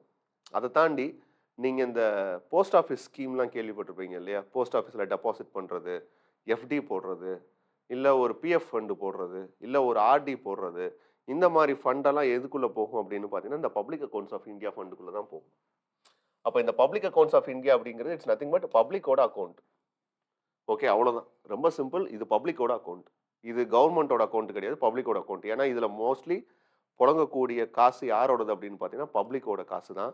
So public accounts of India அப்படிங்கிறது it's nothing but all other public money other than which are credited to the consolidate fund of India received by or on of பிகாஃப் of the government of India shall be credited to the public account of India. So இதில் எதெல்லாம் இருக்கும் அப்படின்னு பார்த்தீங்கன்னா, provident fund deposits, judicial deposits, saving bank deposits, department deposits, remittances, இது எல்லாமே இதுக்குள்ளே தான் வரும். என்ன இதுக்கும் கன்சாலிடேட் ஃபண்ட் ஆஃப் இந்தியாவுக்கும் உள்ள டிஃபரன்ஸ் அப்படின்னா, கன்சாலிடேட் ஃபண்ட் ஆஃப் இந்தியாவில இருந்து நான் ஒரு காசு எடுக்கணும் அப்படின்னா, ஒவ்வொன்றுக்கும் பார்லிமெண்ட் அப்ரூவல் தேவை. அப்போ இது யாரோட அக்கௌண்டபிலிட்டியில் இருக்குது அப்படின்னா, லெஜிஸ்லேச்சர் கண்ட்ரோலில் இருக்குது. வேறஸ் பப்ளிக் அக்கௌண்ட்ஸை பொறுத்தளவுக்கு இங்கே என்ன அப்படின்னு பார்த்தீங்கன்னா, பார்லிமெண்ட்டோட அப்ரூவல் தேவையில்லை. Mere executive action is more than enough. அப்படின்னா எக்ஸிக்யூட்டிவ் அப்ரூவல் போதும். இன் சென்ஸ் பார்லிமெண்ட்டோட அப்ரூவல் தேவையில்லை அப்படிங்கிறது தான். ஏன்னா ஒவ்வொரு தடவையும் ஒரு இண்டிவிஜுவலுக்கு நீங்கள் காசு எடுக்கிறீங்கன்னு வச்சுக்கோங்களேன், ஒரு ஆர்டி மெச்சூர் ஆயிடுச்சு, அந்த காசை அவர் எடுக்கணும்னு நினைக்கிறாருன்னா, ஒவ்வொரு தடவையும் நான் பார்லிமெண்ட் கிட்ட போய் அப்ரூவல் வாங்கிட்டே இருந்தேன்னு வச்சுக்கோங்களேன், அந்த ஆக்ஷன் என்னவாயிரும்? கம்ப்ளீட் ஆகாது. அப்போ பெண்டிங் ஆஃப் ஆக்ஷன்ஸ் ஆயிரும். ஸோ அதனால இந்த ஒரு பர்டிகுலர் அக்கௌண்ட்டை என்ன பண்ணியிருக்காங்க அப்படின்னு பார்த்தீங்கன்னா, அவே ஃப்ரம் தி பார்லிமெண்ட்ல வச்சிருக்காங்க. அடுத்து 3வது ஃபண்ட் அப்படிங்கிறது it's nothing but contingency fund of India. கண்டிஜென்சினாலே அவசரம். Okay, pub any public importance. So ஒரு டிசாஸ்டர் நடந்துருச்சு, இல்லை ஒரு ஒரு மான்சூன்னால ஃப்ளட்டு வந்துருச்சு. அப்போ அந்த டைம்லலாம் என்ன பண்ண முடியாது அப்படின்னு பார்த்தீங்கன்னா, பார்லிமெண்ட்டுக்கிட்ட யார் அப்ரூவல் வாங்கிட்டு இருக்க முடியாது. எக்ஸிக்யூட்டிவ்ஸ் அப்ரூவல் வாங்குறதுக்கான ஸ்கோப் கம்மி. அப்போ அந்த இதுக்காக கிரியேட் பண்ண ஒன்று தான் கண்டிஜென்சி ஃபண்ட் ஆஃப் இந்தியா. இது யார் எஸ்டாப்ளிஷ் பண்ணது அப்படின்னா, பார்லிமெண்ட் எஸ்டாப்ளிஷ் பண்ணது. யார் பவர் கொடுத்துருக்கா? கான்ஸ்டியூஷன் பவர் கொடுத்துருக்கு. கான்ஸ்டியூஷன் யாருக்கு அந்த பவர் கொடுத்துருக்கு? டு த பார்லிமெண்ட்டுக்கு பவர் கொடுத்துருக்கு. என்ன கொடுத்துருக்கு அப்படின்னா, to establish contingency fund of India. எப்போ எஸ்டாப்ளிஷ் பண்ணியிருக்காங்க? 1950ல எஸ்டாப்ளிஷ் பண்ணது தான். எதுக்காக? So in case of any public importance or unforeseen conditions. So unforeseen conditions எப்படிங்கிறது இன்சென்ஸ் ஏதோ ஃப்ளட்டோ ஏதோ ஒன்று வரும்போது இந்த பர்டிகுலர் ஃபண்டு யார் கையில் இருக்கும் அப்படின்னு பார்த்தீங்கன்னா, பிரசிடென்ட் கையில் தான் இருக்கும். ஓகே, ஸோ பிரசிடென்ட் தான் இதை என்ன பண்ணுவார் அப்படின்னு பார்த்தீங்கன்னா, கையில் வச்சிருப்பாரு. எவ்வளோ அமௌண்ட் வேணாலும் எடுத்துக்கலாம் இந்த ஃபண்டில் இருந்து. ஓகே, ஸோ அப்போது இதை ஹோல்ட் பண்ணியிருக்கிறது யார் அப்படின்னு பார்த்தீங்கன்னா, பிரசிடென்ட் தான். ஆன் பிகாஃப் ஆஃப் பிரசிடென்ட் யார் வச்சிருப்பாங்கன்னா, ஃபினான்ஸ் செக்ரட்டரி வச்சிருப்பார். ஒன்ஸ் அந்த வருஷம் முடிஞ்சோடனே என்ன பண்ணுவாங்கன்னா, இந்த ரிப்போர்ட்டை பார்லிமெண்ட்டோட அப்ரூவலில் வச்சு வாங்கிக்கிருவாங்க. எதுனா இந்த செலவு இதுக்கு ஆயிருக்கு அப்படின்னு சொல்லி பார்லிமெண்ட்ரி அப்ரூவல் வாங்கியிருப்பாங்க. To meet out the contingency, emergency சுச்சுவேஷனை மீட் பண்ணுறதுக்காக டிசைன் பண்ணப்பட்ட ஃபண்டு தான் இந்த ஃபண்டு. அப்போது difference between the consolidate fund of India, contingency fund of India, public accounts of India என்னன்னு தெரிஞ்சிருச்சு. ஓகே, ஸோ அப்போ இது வரைக்கும் நம்ம கவர் பண்ண ஏரியாஸ் அப்படிங்கிறது ஓவராலாக business of the house. Okay, house of business of the house அப்படிங்கிறது ஹவுஸ் எப்படி ஃபங்க்ஷன் ஆகுது அப்படின்னு வரும்போது, அதோட ஹவர்ஸ்ன்னு பார்க்கும்போது 0 ஹவர், கொஸ்டின் ஹவர் பார்த்தோம். டிஃப்ரெண்ட் டைப்ஸ் ஆஃப் மோஷன்ஸ்ன்னு பார்க்கும்போது token adjournment motion, censure motion, இந்த மாதிரி டைப்ஸ் ஆஃப் மோஷன்ஸ் கவர் பண்ணோம். அதுக்கப்புறம் கொஸ்டின்ஸ்னு வரும்போது starred, unstarred, short notice questions பார்த்தோம். அதுக்கப்புறம் பட்ஜெட்டை in detail or annual financial ஸ்டேட்மெண்ட்டை இன் டீட்டெயிலாக பார்த்தோம். இதோட பார்லிமெண்ட்டோட most of the aspects cover ஆயிடுச்சு. இன்னும் ஒரே ஒரு செஷன் இருந்தால் பார்லிமெண்ட் முடிஞ்சிடும். அது எதுக்காக அப்படின்னு பார்த்தீங்கன்னா, parliamentary committees and other then that bill எப்போ லேப்ஸ் ஆகும், ஒரு இண்டிவிஜுவல் எம்பியோட ப்ரிவிலேஜ் என்ன, இந்த மாதிரி ஆஸ்பெக்ட்ஸ் முடிச்சிட்டோம் அப்படின்னா இது முடிஞ்சிருச்சு. பேரலாக இதோட சேர்த்து என்ன முடிச்சிடலாம் அப்படின்னா, ஸ்டேட் லெஜிஸ்லேச்சரையும் அடுத்து வரக்கூடிய கிளாஸஸில் முடிச்சிடலாம். ஸோ அப்போது அதை முடிச்சிட்டோம் அப்படின்னா ஓவராலாக யூனியன் அண்ட் எக்ஸிக்யூட்டிவ்ஸ் முடிஞ்சிடும். யூனியன் லெஜிஸ்லேச்சர், ஸ்டேட் லெஜிஸ்லேச்சர் முடிஞ்சிடும். ஸ்டேட் லெஜிஸ்லேச்சர் பார்க்கும்போதே ஸ்டேட் எக்ஸிக்யூட்டிவ்னு சொல்லக்கூடிய governor, council of ministers with chief minister, இவங்களோட ஃபங்க்ஷன்ஸ் அப்படியே பேரலாக தான் இருக்கும். இது முடிச்சிட்டோம் அப்படின்னா அடுத்து ஜுடிஷியரின்னு வரும்போது integrated judiciary. So supreme court, high court, district courts, session courts, subordinate courts இது எல்லாமே டீட்டெயிலாக முடிச்சிட்டோம் அப்படின்னா ஓவராலாக இந்த ஏரியாஸ் முடிஞ்சிடும். That is legislative, executive, judiciary முடிஞ்சிடும். இதுக்கப்புறம் பார்த்தோம் அப்படின்னு பார்த்தீங்கன்னா, centre state relation followed by emergency provisions, அது followed by schedule area, schedule tribes, then local self government, urban local bodies இதெல்லாம் முடிச்சிட்டோம் அப்படின்னா, கம்ஃபர்டபுளா ஒரு பெரிய ஏரியாவ முடிச்ச மாரி நமக்கு ஒரு ஃபீல் இருக்கும். இன் சென்ஸ் பாலிட்டி அவ்வளோதான். அதோட முடிஞ்சிருச்சு. அதுக்கப்புறம் கவர்னன்ஸ் ஏரியாஸ் தான் இருக்கு. அது வரக்கூடிய கிளாஸஸ்ல எடுத்துக்கலாம். ஓகே. ஸோ இன்னைக்கு இந்த செஷன்ல இதோட நம்ம கம்ப்ளீட் பண்ணுவோம். இதுக்கப்புறம் வரக்கூடிய செஷன்ஸ்ல என்ன பார்க்க போறோம் அப்படிங்கிறத, நெக்ஸ்ட் வரக்கூடிய கிளாஸஸ்ல நம்ம பார்க்கலாம். எஸ்பெஷலி பார்லிமென்டரி கமிட்டீஸ் அந்த ஏரியாஸ் தான் டிஸ்கஸ் பண்ணுவோம். ஓகே. ஸோ இதுல ஏதாவது டவுட்ஸ் இருந்துச்சு அப்படின்னா, கமெண்ட் பாக்ஸ்ல போஸ்ட் பண்ணுங்க. இதோட இந்த பர்ட்டிகுலர் செஷன நான் வைண்ட் அப் பண்றேன். தேங்க்ஸ் ஃபார் வாட்சிங் திஸ் செஷன்.